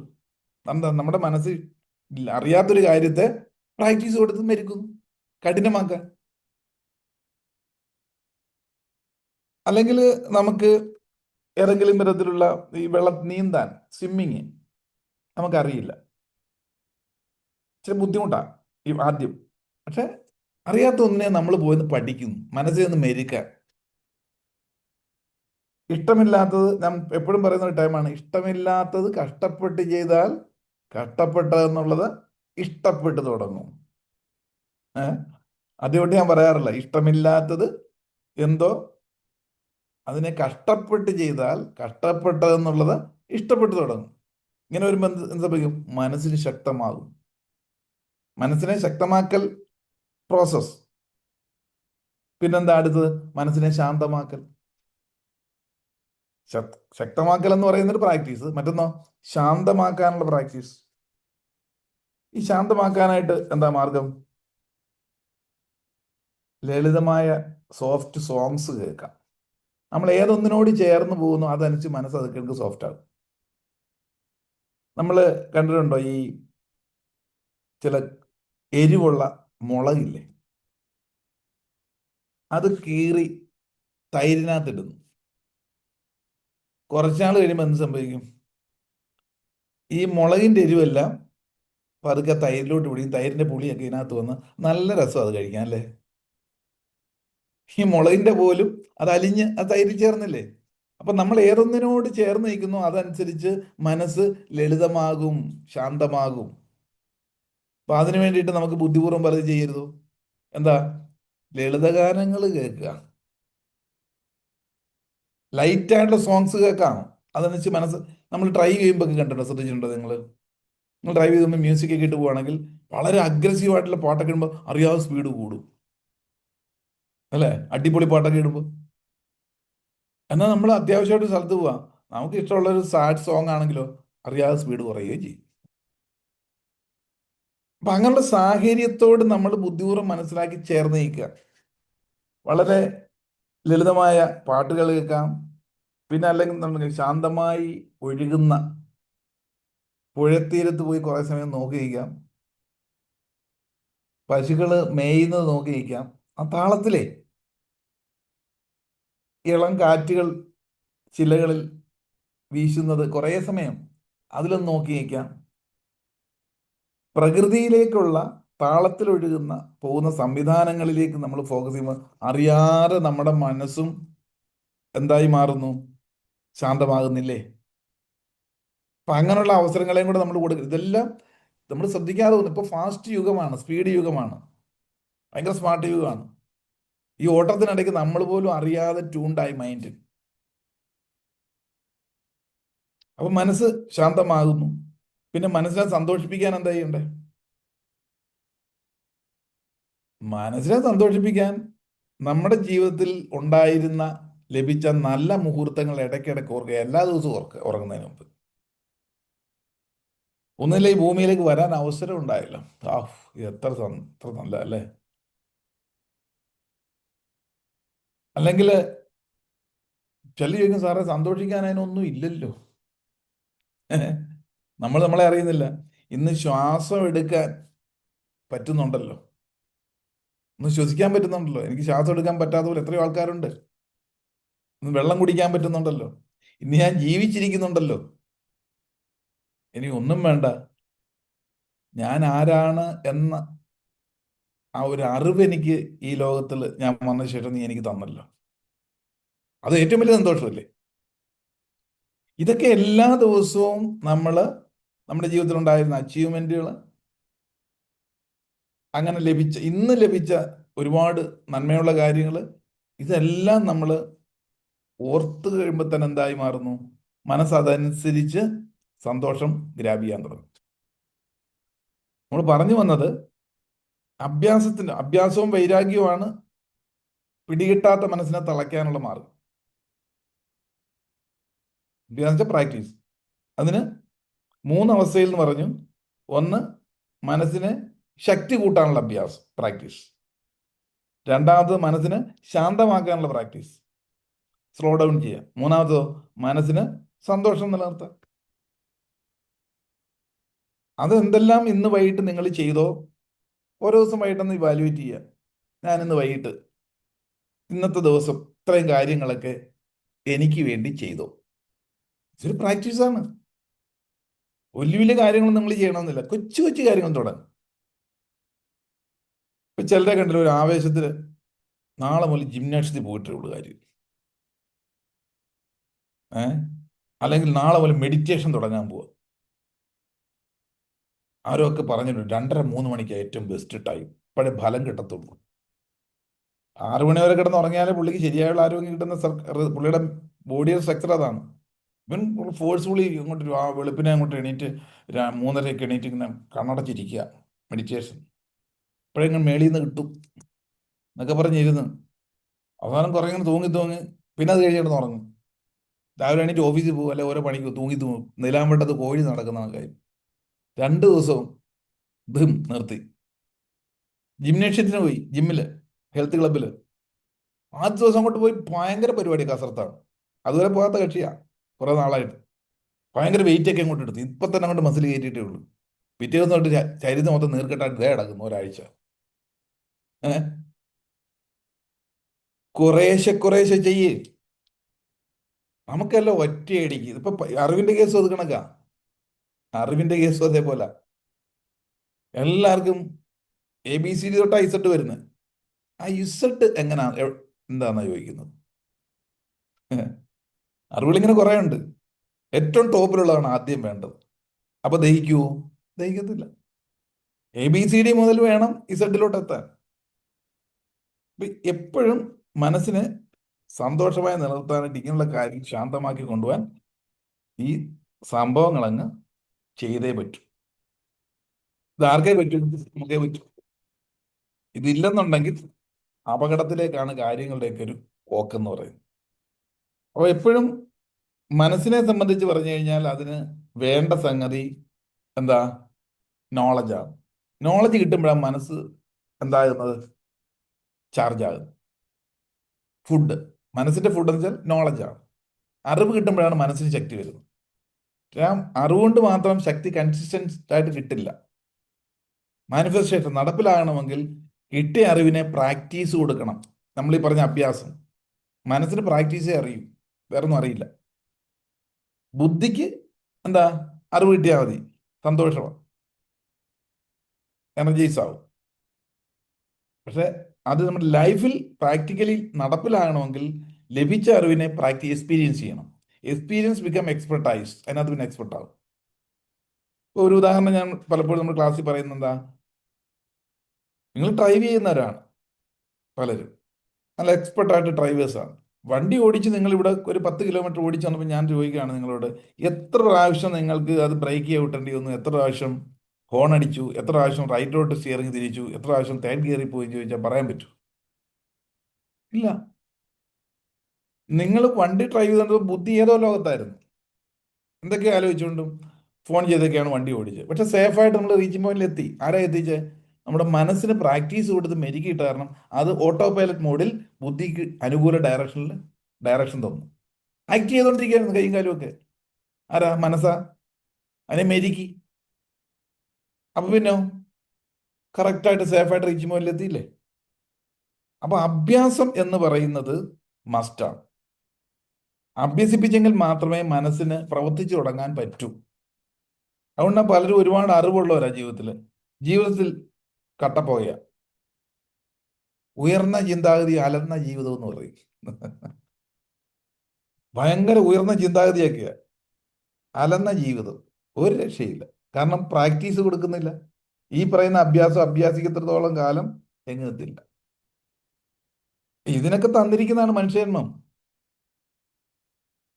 ചിലർക്ക് ഇത് ശരിക്കും പറഞ്ഞാൽ എന്താ, സ്വാഭാവികമായിട്ടും കിട്ടും. ജന്മനാ തന്നെ അത്തരത്തിലുള്ള ഒരു ലൈഫ് സ്റ്റൈല് കൊണ്ട് കിട്ടും. അല്ലാത്തവരോ പ്രാക്ടീസ് ചെയ്യണം, മനസ്സിലാക്കി പ്രാക്ടീസ് ചെയ്യണം. ഈ മനസ്സിലാക്കാനൊരു അവസരം നമുക്ക് കിട്ടുന്ന സമയത്ത് അതിനെപ്പറ്റി മനസ്സിലാക്കി പ്രാക്ടീസ് തുടങ്ങണം. ഇനി ചെറുപ്പത്തിലൊക്കെ ആണെങ്കിൽ കണ്ടിട്ടുണ്ടോ, ചില കുട്ടികൾ വളർന്നു വരുമ്പോൾ ആ കുടുംബത്തിന്റെ സംസ്കാരം എന്ന് പറയും, സംസ്കരിച്ച് എടുക്കുന്നതാണ് സംസ്കാരം, അല്ലേ? പലരും നമുക്കറിയാം, ജീവിതത്തിൽ ഓർഡറിൽ പോകുന്ന പലരും ജനിച്ച കാലഘട്ടത്തിൽ കുടുംബ അന്തരീക്ഷങ്ങളിൽ ലഭിച്ചിരിക്കുന്ന പല പ്രാക്ടീസും അഭ്യാസമാണ് നമ്മളെ അഭ്യസിച്ചു. രാവിലെ എഴുന്നേൽക്കണം, ശൗച്യം ചെയ്യണം. അത് നമ്മളെ ആദ്യം പ്രാക്ടീസ് ചെയ്യുന്ന പേരൻസ്, അല്ലെങ്കിൽ നമ്മുടെ പേരൻസ് പറ്റില്ലെങ്കിൽ അവരുടെ പേരൻസും ഗ്രാൻഡ് ഫാദറും മദറും ഒക്കെ ഉണ്ടെങ്കിൽ നല്ല ശീലങ്ങൾ ചെറുപ്പത്തിലെ നമ്മൾ അഭ്യാസം തന്നിരുന്നു. കുട്ടികൾക്കൊക്കെ ആണെന്നുണ്ടെങ്കിൽ എളുപ്പം അത് പഠിച്ചെടുക്കാൻ, അകത്താക്കാൻ. പിന്നെ രാവിലെ പ്രാർത്ഥിക്കുന്നു, അല്ലെങ്കിൽ പഠിക്കുന്നു, അല്ല തൊടിയിലോട്ട് ഇറങ്ങുന്നു, കൊച്ചു കൊച്ചു കാര്യങ്ങൾ ചെയ്യുന്നു. ഇതൊക്കെ ചെറുപ്പത്തിൽ അഭ്യസിച്ചത് എന്തായി മാറി, അവരുടെ ലൈഫിന്റെ ഭാഗമായിട്ട് മാറി. ഫ്യൂച്ചറിലേക്ക് വരും വലിയ വലിയ കാര്യങ്ങളിലും ഈ എഫക്റ്റ് വരുന്നു. അങ്ങനെയുള്ള ഒരു സക്സസിലേക്ക് പോകുന്നു. അപ്പോൾ അവർക്ക് ഇടക്കാലം കൊണ്ട് പ്രത്യേകിച്ചൊരു അഭ്യാസം വേണമെന്നില്ല. ഓൾറെഡി മൈൻഡ് ട്യൂണ്ടായി വന്നത്, മോൾഡായ വന്നത്.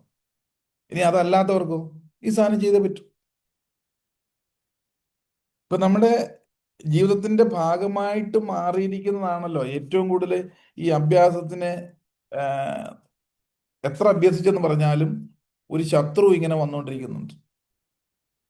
നമ്മൾ വാളും പരിചയമായിട്ട് ഇറങ്ങണമെന്ന് പറഞ്ഞില്ലേ? വാളെന്തിനാ? എതിരെ വരുന്ന ശത്രുവിന്റെ കഴുത്തരിക. പരിച വരുന്ന ശത്രുവിന്റെ വെട്ട് ഏക്കാതിരിക്കുക. അതിൽ വളരെ പ്രധാനപ്പെട്ട, നമുക്ക് ഇതിലൊരു കംഫർട്ട് സോണിലോട്ടായ ഒരു മീഡിയം ഇന്നുള്ള കാലഘട്ടത്തിൽ നമ്മളോടൊപ്പം ഉണ്ട്. എന്താ? നമ്മുടെ എല്ലാവരും ഉപയോഗിക്കുന്ന മൊബൈൽ. നമ്മൾ വിചാരിക്കും നിസ്സാര സാധനമായിരിക്കുന്നു. നല്ല രസമൊക്കെ കണ്ടോണ്ടിരിക്കുക. നമ്മൾ ഈ റീല് കുറെ ആദ്യം എല്ലാം കണ്ട് കണ്ട് റീലിലോട്ട് എത്തും. എന്താണെന്നറിയാമോ? അതാകുമ്പോൾ പിന്നെ നമുക്ക് സമയം കുറച്ച് മതിയല്ലോ.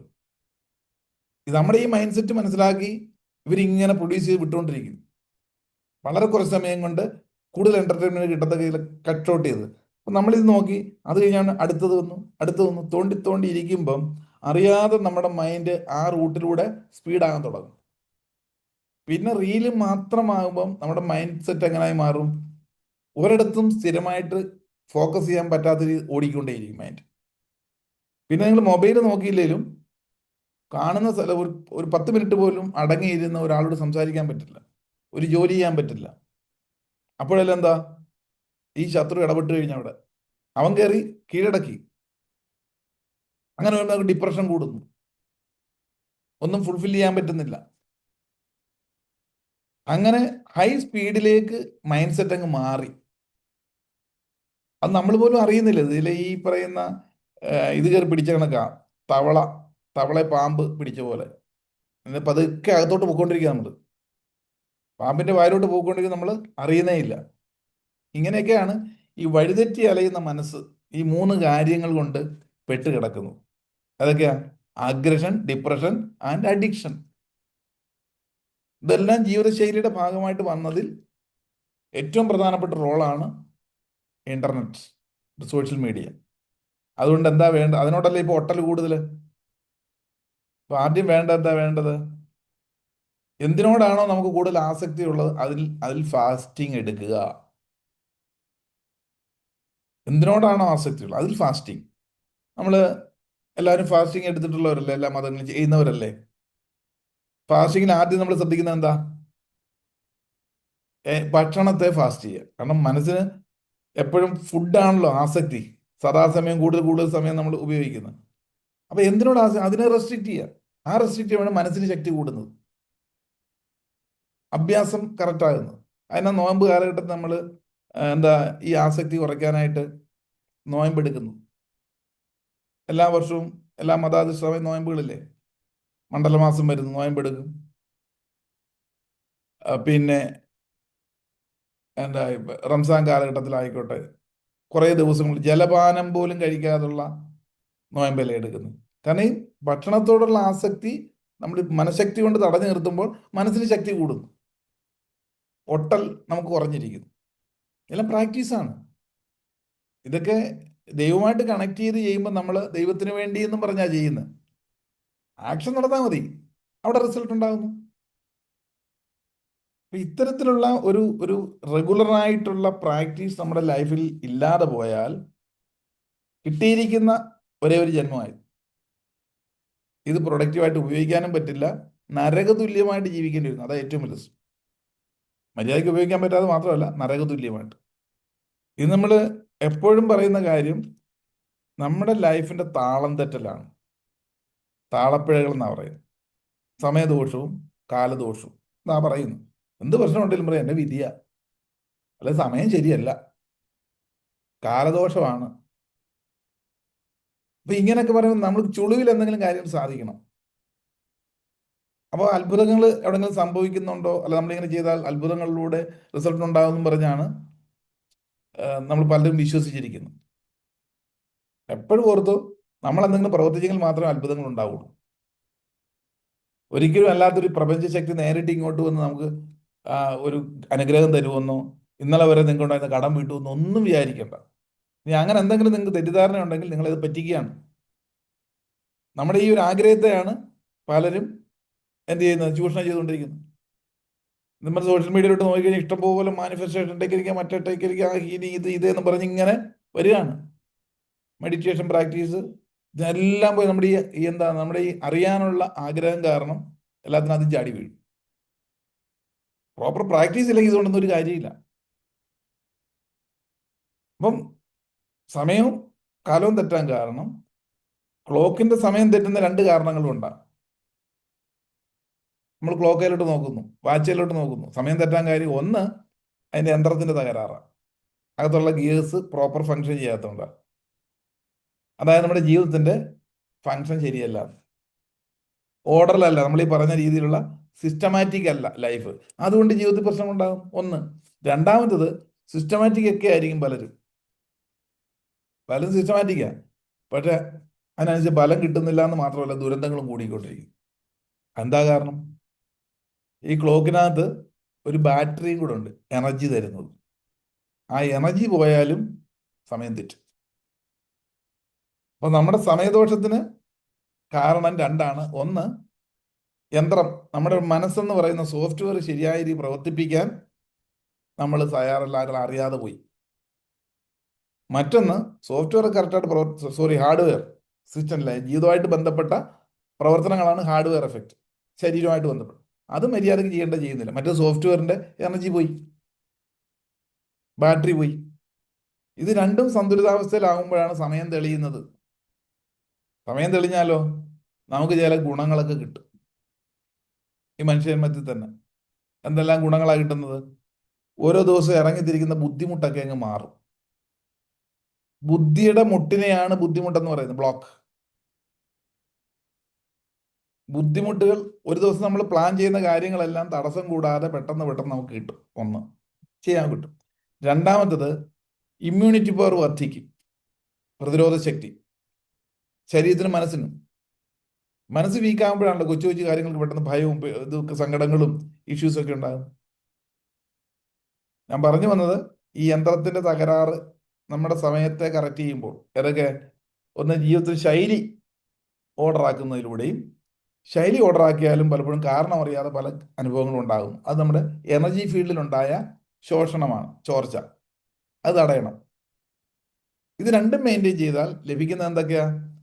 കൃത്യമായി നിങ്ങൾക്ക് ഇറങ്ങിത്തിരിക്കുന്ന കാര്യങ്ങളൊക്കെ ശരിയാകുന്നു.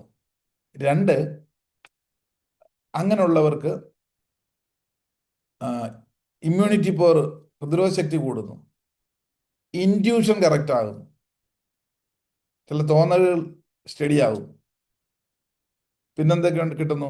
അവർക്ക് മൊത്തത്തിൽ യൂണിവേഴ്സുമായിട്ട് കണക്ഷൻ കിട്ടുന്നു. കാരണം നമ്മുടെ ഉള്ള എനർജിയും പ്രപഞ്ച എനർജിയായിട്ട് അലൈൻഡ് ആകും. അതുകൊണ്ടാണ് ഇൻറ്റ്യൂഷൻസ് സ്റ്റഡിയാകും. പിന്നെ അങ്ങനെയുള്ള വ്യക്തികൾക്ക് എന്തെന്നില്ലാത്ത അവരുടെ ഉള്ളിൽ കിടക്കുന്ന പല സ്കില്ലുകളും ഉണ്ട്. എല്ലാ വ്യക്തികളും വ്യത്യസ്തരാണ്. ഒരാളെ പോലെ മറ്റൊരാളുണ്ടായിട്ടില്ല. അപ്പം നമ്മുടെ ഉള്ളിലുള്ള ആ പ്രത്യേക കഴിവുകൾ ബ്ലോ ചെയ്ത് വരും. ചിലർക്ക് 3-4 ഏരിയയിലുണ്ടാവും. ഇപ്പൊ കിടക്കുന്ന എങ്ങനെ അറിയാം? ചാരത്തിനടിയിൽ കനൽ പോലെ കിടക്കുക. അത് ബ്ലോ ചെയ്യാനായിട്ട് പുറത്ത് ചാരം മൂടി കിടക്കുകയാണ്. അപ്പൊ നമ്മൾ ഇത് പ്രാക്ടീസ് ചെയ്യുമ്പോൾ എന്താ സംഭവിക്കുക? സംഗതി ബ്ലോ ചെയ്ത് കനൽ ഫ്ലെയിമായിട്ട് കയറി വരും ഈ സിസ്റ്റം കറക്റ്റ് ആക്കുമ്പോൾ.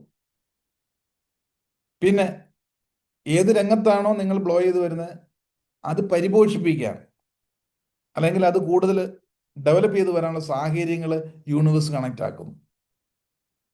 അതിലേക്ക് കയറി വരിക. ഒരു ബിസിനസിന്റെ നിങ്ങൾ തുടങ്ങുന്നു, ഉള്ളിൽ ബിസിനസിൻ്റെതായ കാര്യം മങ്ങി കിടക്കുകയായിരുന്നു. പക്ഷെ ഈ സിസ്റ്റം കറക്റ്റ് ചെയ്തപ്പോഴോ ഇത് പൊങ്ങി വരും.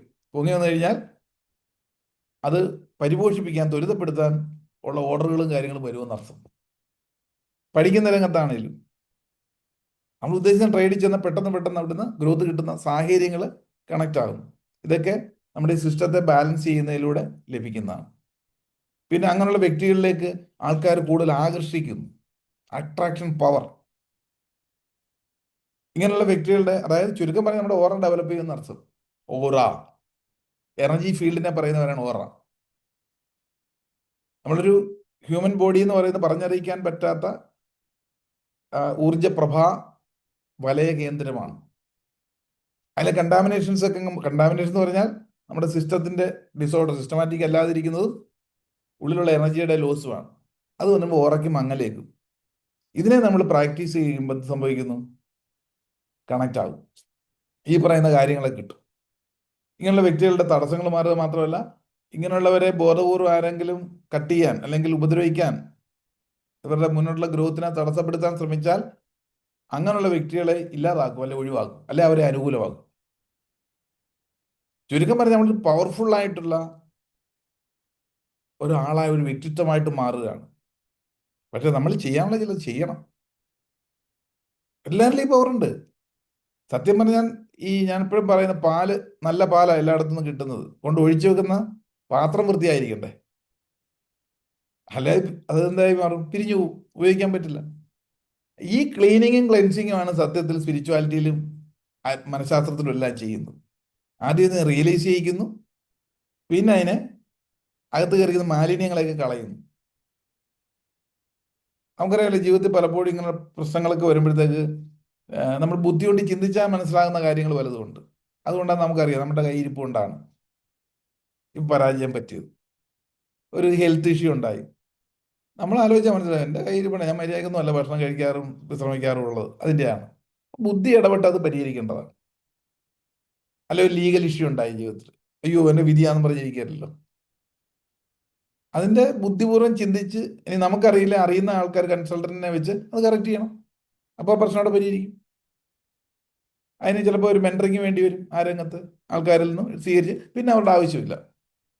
ഉദാഹരണം പറഞ്ഞാൽ, നമുക്ക് ഡ്രൈവിങ് അറിയില്ല എന്നുള്ളതാണ് നിങ്ങളുടെ വിഷമമെങ്കിൽ, അത് അയ്യോ എന്ന് പറഞ്ഞ് ദുഃഖിച്ചിരിക്കുകയല്ല. ഒരു ഡ്രൈവിംഗ് സ്കൂളിൽ പോയി അത് ചേർന്ന് അവരത് പഠിപ്പിച്ച് ലൈസൻസ് എടുത്ത് നിന്ന് പ്രാക്ടീസ് ആയി കഴിഞ്ഞാലോ പിന്നെ ആശാന്റെ ആവശ്യമില്ല. അവിടെ പ്രശ്നം പരിഹരിച്ചു. ഇതൊക്കെ ബുദ്ധി ഇടപെട്ട് പരിഹരിക്കേണ്ടതാണ്. പക്ഷെ രണ്ടാമത്തെ അതല്ല. നിങ്ങൾ ഡ്രൈവിംഗ് പഠിക്കാൻ പോകാമെന്ന് വെച്ചാലും സമ്മതിക്കത്തില്ല. അപ്പോഴായിരിക്കും തടസ്സം. അല്ല, ജീവിതത്തിൽ നല്ല രീതിയിൽ പോകണമെന്ന് വിചാരിക്കുമ്പോഴായിരിക്കും ഒന്ന് കഴിയുമ്പോൾ അടുത്ത ദുരിതം വരികയാണ്. മരണം, കടക്കെണി, രോഗങ്ങൾ, എത്ര ആലോചിച്ചും പിടികിട്ടുന്നില്ല. എന്താ കാര്യം? അത് ഈ ബാറ്ററിയുടെ പ്രശ്നമാണ്. അപ്പൊ ഇതും അതിനും ഒരു കാരണമുണ്ട്. ഏത് എഫക്റ്റും ഇപ്പോൾ നമ്മൾ അനുഭവിക്കുന്ന എഫക്റ്റിന് പിന്നിൽ ഒരു കോസ് ഉണ്ട്. കോസ് ആൻഡ് എഫക്റ്റ് എന്നാ പറയുന്നത്. ഒന്ന് വിസിബിളും മറ്റൊന്ന് ഇൻവിസിബിളും. വിസിബിൾ ആയിട്ടുള്ളതിനെ നമ്മൾ പറയും സിസ്റ്റം കറക്റ്റ് ചെയ്യണം, നമ്മുടെ ജീവിത സാഹചര്യത്തെ ശരിയായ രീതിയിൽ. അതിന് ചിലപ്പോൾ ഒരു കൺസൾട്ടൻസി വേണ്ടി വരും, ഒരു മെന്ററിങ് വേണം. നമ്മൾ വിചാരിക്കും നമ്മുടെ ഈ പ്രശ്നമൊക്കെ പരിഹരിക്കാൻ ഒരു ആ രംഗത്തുള്ള എക്സ്പെർട്ടിൻ്റെ അടുത്ത് പോകുന്നത് എന്തോ കുഴപ്പം കൊണ്ടാണോ, എൻ്റെ കുറവ് കൊണ്ടാണോ, എനിക്ക് വട്ടുള്ളതുകൊണ്ടാണോ എന്നൊക്കെ ചോദിക്കും. നോ, നമുക്കറിയാൻ പാടില്ലാത്ത കാര്യങ്ങൾ ഒരു സ്ഥലത്ത് പ്രാക്ടീസ് എടുക്കുന്നത് അത് നമ്മുടെ ബൗദ്ധികമായ മനസ്സുള്ളവർക്കേ പറ്റുള്ളൂ. അതിനുവേണ്ടി നമ്മൾ ഇറങ്ങിത്തിരിക്കണം. അതിന് എപ്പോഴും നമ്മൾ വളരണമെങ്കിൽ അറിയാത്ത കാര്യത്തെ അറിയില്ല എന്ന് സമ്മതിക്കുകയും അതനുസരിച്ച് അത് നേടാൻ ശ്രമിക്കുകയും എങ്കിൽ പിന്നെ മാറ്റം ഉണ്ടാവുള്ളൂ. അത്തരത്തിൽ ഒരു മെന്റർഷിപ്പിലൂടെ നമുക്ക് എന്തായി മാറാൻ പറ്റും? പുതിയൊരു തലത്തിലേക്ക് പ്രാക്ടീസ് എടുക്കണം. എല്ലായിടത്തും പ്രാക്ടീസ് ആയിരുന്നു.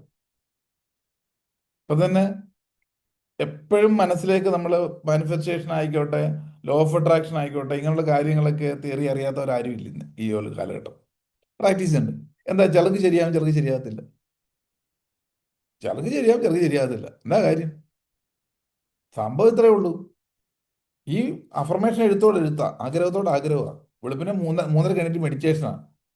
എന്താ സാധിക്കാത്തത്? മനസ്സിൽ പിടിക്കാത്തോണ്ടല്ല, അകത്ത് സാധനം മുഴുവൻ പൊള്ളൂട്ടിടാന്നേ.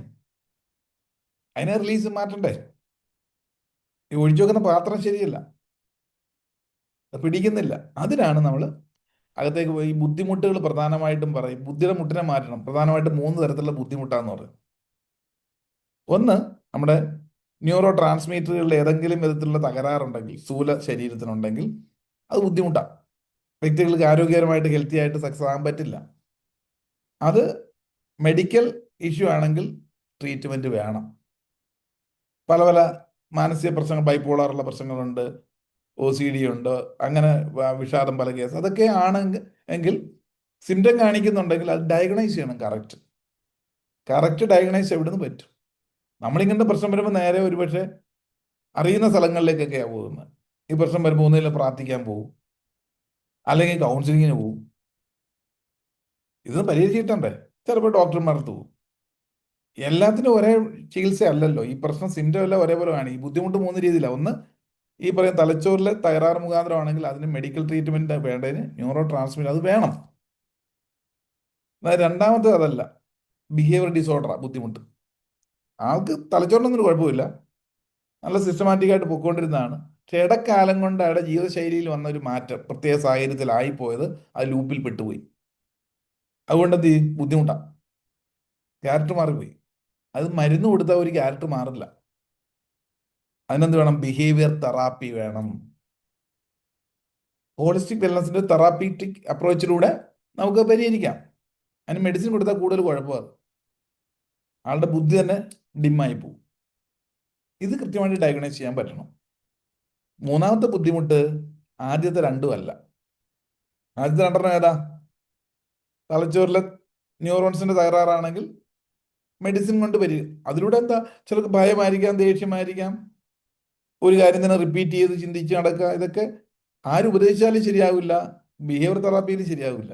മരുന്നിന് മരുന്ന് തന്നെ വേണം. അത് എക്സാക്ട് അസസ്മെന്റ് ആയിരിക്കണം, അല്ലെ മരുന്ന് കഴിച്ച പ്രശ്നമാണ്. ബിഹേവിയർ മാറിയതിന് മരുന്ന് കൊടുത്തു കഴിഞ്ഞാൽ സൈക്കാട്രിക് മെഡിസിൻ കൊടുത്ത പ്രശ്നമാണ്. മൂന്നാമത്തെ കേസ് എന്ന് പറഞ്ഞാൽ ആദ്യത്തെ രണ്ടും അല്ല, ബിഹേവിയർ തെറാപ്പി അല്ല, ഇതിന്റെ അല്ല, നമ്മുടെ ചിന്തകൾ തന്നെ അകത്തേക്ക് പോയത്, ഇൻപുട്ട് പോയത് തിരിച്ച് നമ്മുടെ ബുദ്ധിയിലേക്ക് കയറും. ഇൻപുട്ട് കൊടുത്തത് ബുദ്ധിയിലേക്ക് കയറി കഴിഞ്ഞാൽ ബുദ്ധിയെ ഹാക്ക് ചെയ്ത് കളയും. അകത്തേക്ക് ബാധിപ്പിച്ചത് ബ്രെയിനിൽ കയറിയാൽ അത് ബാധയായിട്ട് മാറുന്നു. ബാധ, ബാധിപ്പിച്ചതാണ് ബാധ, ബാധിപ്പിക്കുന്നതാണ് ബാധ. പ്രസന്റ് ലൈഫിലെ നമ്മൾ ചുമ്മാ കൊണ്ടു നടന്ന ചിന്തകളും പിന്നെ ഇഷ്യൂസും മറ്റുള്ളവരെ പറ്റിയും, അല്ലെങ്കിൽ നിങ്ങൾ വാച്ച് ചെയ്യുന്ന TV ആയിക്കോട്ടെ, മീഡിയ ആയിക്കോട്ടെ, കൺസെപ്റ്റ് ആയിക്കോട്ടെ, അത് റിപ്പീറ്റ് ചെയ്ത് കൊണ്ട് നടന്ന് സാധനം കയറി ഉള്ളിലങ്ങ് സ്റ്റോറാകും. ഇത് അകത്ത മനസ്സിൽ നിന്ന് ബോധ മനസ്സിലേക്ക് തിരിച്ചു കയറും. അപ്പം ബോധ മനസ്സിന് അമാനുഷിക ശക്തിയായിട്ട് അത് മാറും. മനുഷ്യശക്തിയിലും അപ്പുറമായിട്ട് അകത്തേക്ക് പോയ നെഗറ്റീവ് ഇമ്പൾസ് കയറി പിടിച്ചു കഴിഞ്ഞാൽ ഈ വ്യക്തി അസാമാന്യമായ രീതിയിലായിരിക്കും ആ വിഷയത്തിൽ പ്രതികരിക്കുക, പ്രകടമാക്കുക. അതിനെ ബാധ എന്ന് പറയും.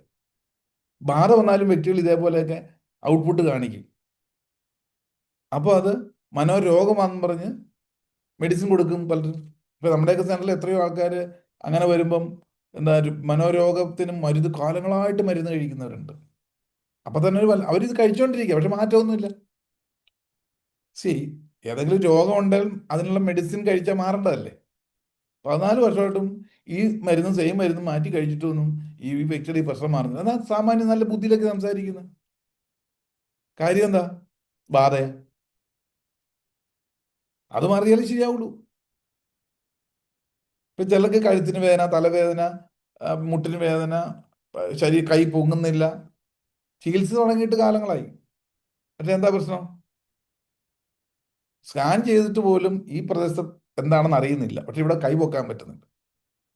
അവസാനം ഡോക്ടർ പറയും എന്താ അറിയോ? നിങ്ങളുടെ തോന്നല. തീർന്നില്ലേ? മനസ്സിൽ ഗ്രസിച്ചാണ് ശരീരത്തെ ബാധിച്ചത്. അതിനെ സൈക്കോസൊമാറ്റിക് ഡിസീസ് എന്ന് പറയും. സൈക്കോ സൊമാറ്റിക്, മനസ്സിൽ തോന്നുന്ന ശരീരത്തെ ബാധിക്കും. അതിന് മരുന്നുകൊണ്ടല്ല, പിന്നെന്ത് വേണം? സൈക്കോ തെറാപ്പി പോലുള്ള തെറാപ്യൂട്ടിക് എക്സ്പീരിയൻസിലൂടെ മാറ്റാൻ പറ്റണം. അപ്പൊ ഞാൻ പറഞ്ഞു, ഇതൊക്കെ വ്യത്യസ്ത രീതിയിലുള്ള എഫക്റ്റുകൾ വരുമ്പോൾ എല്ലാം കോമൺ ആയിട്ട് അത് മനോരോഗമാണോ, അല്ല ബിഹേവിയർ മാറ്റ പ്രശ്നമാണോ, അല്ലെങ്കിൽ ബാധയാണോ? ഇപ്പൊ ബാധയൊക്കെ ചികിത്സിക്കുന്നത് എല്ലാം അതാണെന്ന് പറയും. മനോരോഗം വന്നാൽ ഇത് ബാധയാന്ന് പറയും. ബിഹേവിയർ ചെയ്യുന്ന കൗൺസിലേഴ്സ് ഒക്കെ ആണെന്നുണ്ടെങ്കിൽ പറയും ഇത് ഇവരുടെ സ്വഭാവത്തിന്റെയാണ്. കൗൺസിൽ ചെയ്ത് കാലങ്ങൾ കൗൺസിൽ ചെയ്തിട്ട് ഒരു കാര്യമില്ല. അവന്റെ ബാധയായിരിക്കും, മനോരോഗമായിരിക്കും. പിന്നെ ഇത് ആർക്കാ ഇതൊക്കെ ഡയഗ്നോസ് ചെയ്യാൻ പറ്റുന്നത്? സത്യം പറഞ്ഞാൽ ഇതൊരു നല്ല ഒരു ക്ലിനിക്കൽ ഹിപ്നോ തെറാപ്പിസ്റ്റ് ഹിപ്നോട്ടിസ്റ്റിനെ അറിയാൻ പറ്റുള്ളൂ. ക്ലിനിക്കൽ ഹിപ്നോ തെറാപ്പിസ്റ്റ് ഈ ഏരിയ എല്ലാം കൃത്യമായിട്ട് അറിയുന്ന വ്യക്തിയായിരിക്കും. അവർ സ്പിരിച്വലിനെ പറ്റിയും ബാധയെ പറ്റിയും സൈക്കോളജിയെ പറ്റി ബിഹേവിയർ ഡിസോർഡറിനെ പറ്റിയൊക്കെ മനസ്സിലാക്കിയിട്ടുണ്ടെങ്കിൽ ഒരു വ്യക്തി വന്നാൽ കറക്റ്റായിട്ട് എങ്ങനെ ഡീൽ ചെയ്യണമെന്ന് അറിയാം. അവരങ്ങോട്ട് ഗൈഡ് ചെയ്യും. ഇപ്പൊ നമ്മുടെയൊക്കെ സെന്ററിലോട്ട് വന്നു കഴിഞ്ഞാൽ ചില കേസ് അപ്പം തന്നെ നമ്മൾ എന്ത് പറയും? ഇത് മറ്റേ സാധനമാണ്, മനോരോഗത്തിന്റെ ഗണത്തിൽപ്പെട്ടതാണ്. അപ്പൊ ഇവർ പോകാൻ തയ്യാറായിരിക്കില്ല, മരുന്ന് കഴിക്കാൻ തയ്യാറുമല്ല. അപ്പൊ അവരെ നല്ലോണം ബോധവൽക്കരിക്കും. കാരണം നമുക്കൊരു ഡയബറ്റിക് ഉണ്ടെങ്കിൽ എന്താ ചെയ്യുക? ട്രീറ്റ്മെന്റ് കൂടിയല്ലേ പറ്റുള്ളൂ. എന്നവരെ ബോധവൽക്കരണം കൊടുത്ത് അവരെ സൈക്കാട്രിസ്റ്റിന്റെ അടുത്തോട്ടോ ഹോസ്പിറ്റലിലോട്ടോ വിടും. എന്നാലേ അവരെ ഹെൽത്തി ആയിട്ട് ജീവിതം കിട്ടും അവർക്ക്. എന്നാൽ ചിലത് വന്നു കഴിഞ്ഞാലോ, സൈക്കാട്രിക് മെഡിസിൻ കഴിച്ച് വന്നിരിക്കുക, ആക്ച്വലി പുള്ളിക്ക് എന്താ? ബിഹേവിയർ മാറിയതാ, സ്വഭാവം മാറിയതാ. ആ വ്യക്തി വിചാരിച്ചാലേ മാറ്റാൻ പറ്റുള്ളൂ. അവരെ കൊണ്ട് വിചാരിപ്പിക്കണം. അവർക്ക് ഈ സിസ്റ്റം പറഞ്ഞു കൊടുത്ത് കറക്റ്റാക്കി കൂടെ കൊണ്ട് നടക്കണം, എന്നാലും മാറും. ഇനിയും മൂന്നാമത്തെ ആദ്യത്തെ രണ്ടുമല്ല, എന്താ ബാധയാ. ബാധയാണെന്നുണ്ടെങ്കിൽ നമുക്കറിയാമല്ലോ, അകത്തേക്ക് പോയത് കയറി തിരിച്ച് ബുദ്ധി വന്നു കഴിഞ്ഞാൽ തടസ്സങ്ങൾ, ബുദ്ധിമുട്ടുകൾ, പിന്നെ ബിസിനസ്സിന് പരാജയം, റിലേഷൻഷിപ്പ് പ്രശ്നങ്ങൾ, സാമ്പത്തിക പ്രശ്നം, ദാമ്പത്യ പ്രശ്നം, ഇതെല്ലാം കാരണം എന്താണെന്ന് നമുക്ക് മനസ്സിലാകുന്നില്ല, പക്ഷെ ഇതിൽ അനുഭവിക്കുന്നു. അതാണ് ഉള്ളിലേക്ക് പോയ ആ കാർമിക് എഫക്റ്റ് എന്ന് പറയും, കാർമിക് അക്കൗണ്ട്. അത് പല വിധത്തിലുണ്ട്. നമ്മൾ കൂടുതൽ പഠിക്കുമ്പോഴാണ് പല വിധത്തിൽ അതിനെപ്പറ്റി പഠിക്കുക.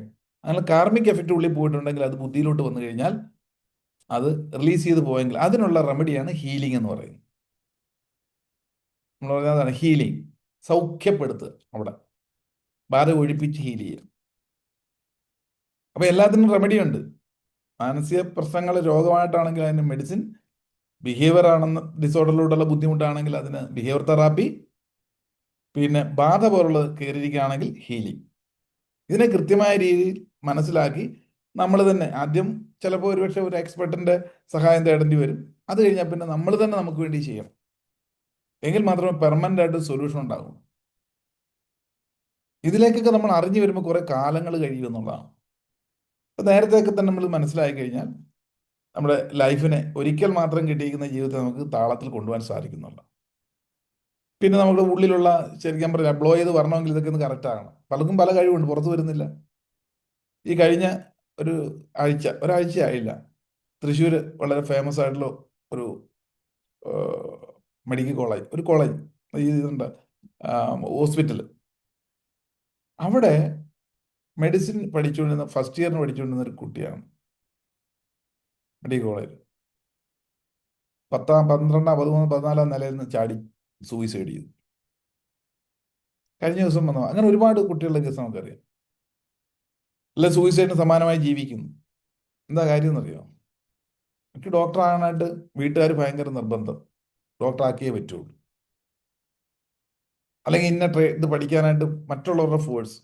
പക്ഷെ ഇവളുടെ ഉള്ളിലുള്ള സ്കില്ലുമായിട്ട് കണക്റ്റഡ് അല്ലത്. നമ്മുടെ ഉള്ളിലൊരു ടാലന്റ് എന്തുണ്ടോ അതുമായിട്ട് കണക്റ്റഡ് ആകുമ്പോൾ മാത്രമേ നമുക്കിവിടെ ബ്ലോ ചെയ്യാനോ ഈസി ആകുള്ളൂ. പഠനമായിക്കോട്ടെ, ജീവിതമായിക്കോട്ടെ. പക്ഷെ ഉള്ളിലുള്ള സ്കില്ല് തിരിച്ചറിയാതെ അല്ലെങ്കിൽ ഫോഴ്സ് ചെയ്ത് നമ്മൾ ഒരെണ്ണം അക്വയർ ചെയ്യാൻ പോകുമ്പം സ്ട്രഗിൾ കൂടും. നമുക്ക് തന്നെ പാട്ടിന്റെ ഉള്ളിൽ സ്കില്ലില്ലാന്ന് വിചാരിച്ചു ഒരാൾക്ക്, സംഗീതത്തെ പറ്റിയുള്ളൊരു വാസനയോ സ്കില്ലോ നമ്മുടെ ഉള്ളിലില്ല. പക്ഷെ പലരും പാടുന്ന കേട്ടുകൊണ്ട് നമ്മൾ സംഗീതത്തിൽ പോയി ചേർന്നാൽ ശരിയാവുമോ? കുറേയൊക്കെ പറയാൻ പറ്റുമായിരിക്കും, പക്ഷെ അത് ഫ്ലോയിൽ പറഞ്ഞാൽ നമ്മൾ സ്ട്രഗിൾ കൂടും, ആഗ്രഹം വെച്ചുകൊണ്ട് അല്ലെങ്കിൽ ആരും ഫോഴ്സ് ചെയ്ത് കഴിഞ്ഞു. ഇന്ന് പറഞ്ഞതുപോലെ ഈ കുട്ടിക്ക് താങ്ങാൻ പറ്റിയില്ല, അവസാനം എന്ത് ചെയ്തു? സൂയിസൈഡ് ചെയ്തു. ഇത് കണക്കാണ് നമ്മൾ പലപ്പോഴും നീറ്റിനൊക്കെ പ്രാക്ടീസ് ചെയ്യാൻ പോകുന്ന ഒരുപാട് സ്റ്റുഡൻസിനെ പേരൻസ് തള്ളിവിടും. ഡോക്ടർ ആക്കണം, എഞ്ചിനീയർ ആക്കണം, അവർക്ക് എന്തിൻ്റെ കുഴപ്പമാണ്, ഇത്ര സൗകര്യമൊക്കെ ഇല്ല, ഞങ്ങളൊന്നും പഠിച്ചപ്പോൾ ഇത്ര സൗകര്യം ഉണ്ടായിരുന്നില്ല, എത്ര വേണം പഠിപ്പിക്കരുത്, പഠിച്ചാൽ പോരെ എന്നാ ചോദിക്കുന്നത്. സംഭവം ശരിയാ, നമുക്ക് തന്നെ ഉള്ളിലില്ലാത്ത സ്കില്ലില്ലാത്ത സംഭവത്തെ പഠിക്കാൻ പോയി നടക്കുന്ന കേസാണ്. അപ്പൊ ഇതൊക്കെ ഉള്ളിലുള്ള സ്കില്ലിനും കൂടെ ബ്ലോ ചെയ്ത് വരുമ്പോൾ മാത്രമേ നമ്മൾ ഏത് രംഗത്ത് സക്സസ് ആയിട്ട് വരുള്ളൂ. ഇതൊക്കെ നമ്മൾ ഇതിനെ പ്രാക്ടീസ് ചെയ്ത് കഴിഞ്ഞാൽ യഥാർത്ഥത്തിലുള്ള സ്കില്ലും തെളിഞ്ഞു വരും. അല്ലാതെ കണ്ടുപിടിക്കാനുള്ള സംവിധാനം നമ്മൾ മനസ്സിലാക്കണം. ആ മനസ്സിലാക്കി കറക്റ്റ് ഡേയിൽ നമ്മുടെ എക്യുപ്മെന്റിനെ ശരിയായി ഉപയോഗിക്കാൻ പറ്റണം.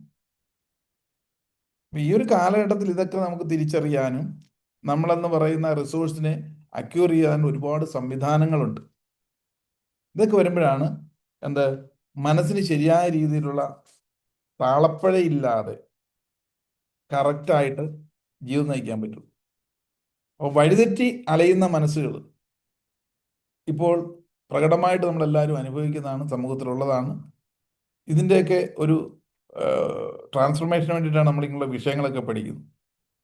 ഇതൊക്കെ അറിഞ്ഞില്ലെങ്കിൽ നമ്മൾ അഗ്രഷനും ഡിപ്രഷനും അല്ലെങ്കിൽ അഡിക്ഷനിലൊക്കെ പെട്ടുകിടക്കുക, പല വിധത്തിലുള്ള അഡിക്ഷൻ. നമ്മൾ ഈ പറഞ്ഞ മെത്തേഡൊക്കെ കുറേശ്ശെ നമുക്ക് പ്രാക്ടീസ് ചെയ്യാൻ സാധിച്ചാൽ തീർച്ചയായിട്ടും നമ്മുടെ ജീവിതത്തിൽ ഇമ്പ്രൂവ്മെൻ്റ് എന്ന് പറയുന്നത് തീർച്ചയായിട്ടും ഉണ്ട്, യാതൊരു സംശയമില്ല. പക്ഷെ നമ്മൾ പോകേണ്ട വിധത്തിൽ കറക്റ്റായി മെയിൻറ്റെയിൻ ചെയ്ത് പോകാൻ സാധിക്കണം. അങ്ങനെയുള്ള വിഷയങ്ങൾ എപ്പോഴും നമ്മുടെ തലയിലുണ്ടായിരിക്കണം. അതൊരു റെഗുലർ പ്രാക്ടീസാണ്, 1-2 ദിവസം കൊണ്ടല്ല. നമ്മൾ ശരീരത്തിന് വേണ്ടി പലതും ചെയ്യുന്നതല്ലേ.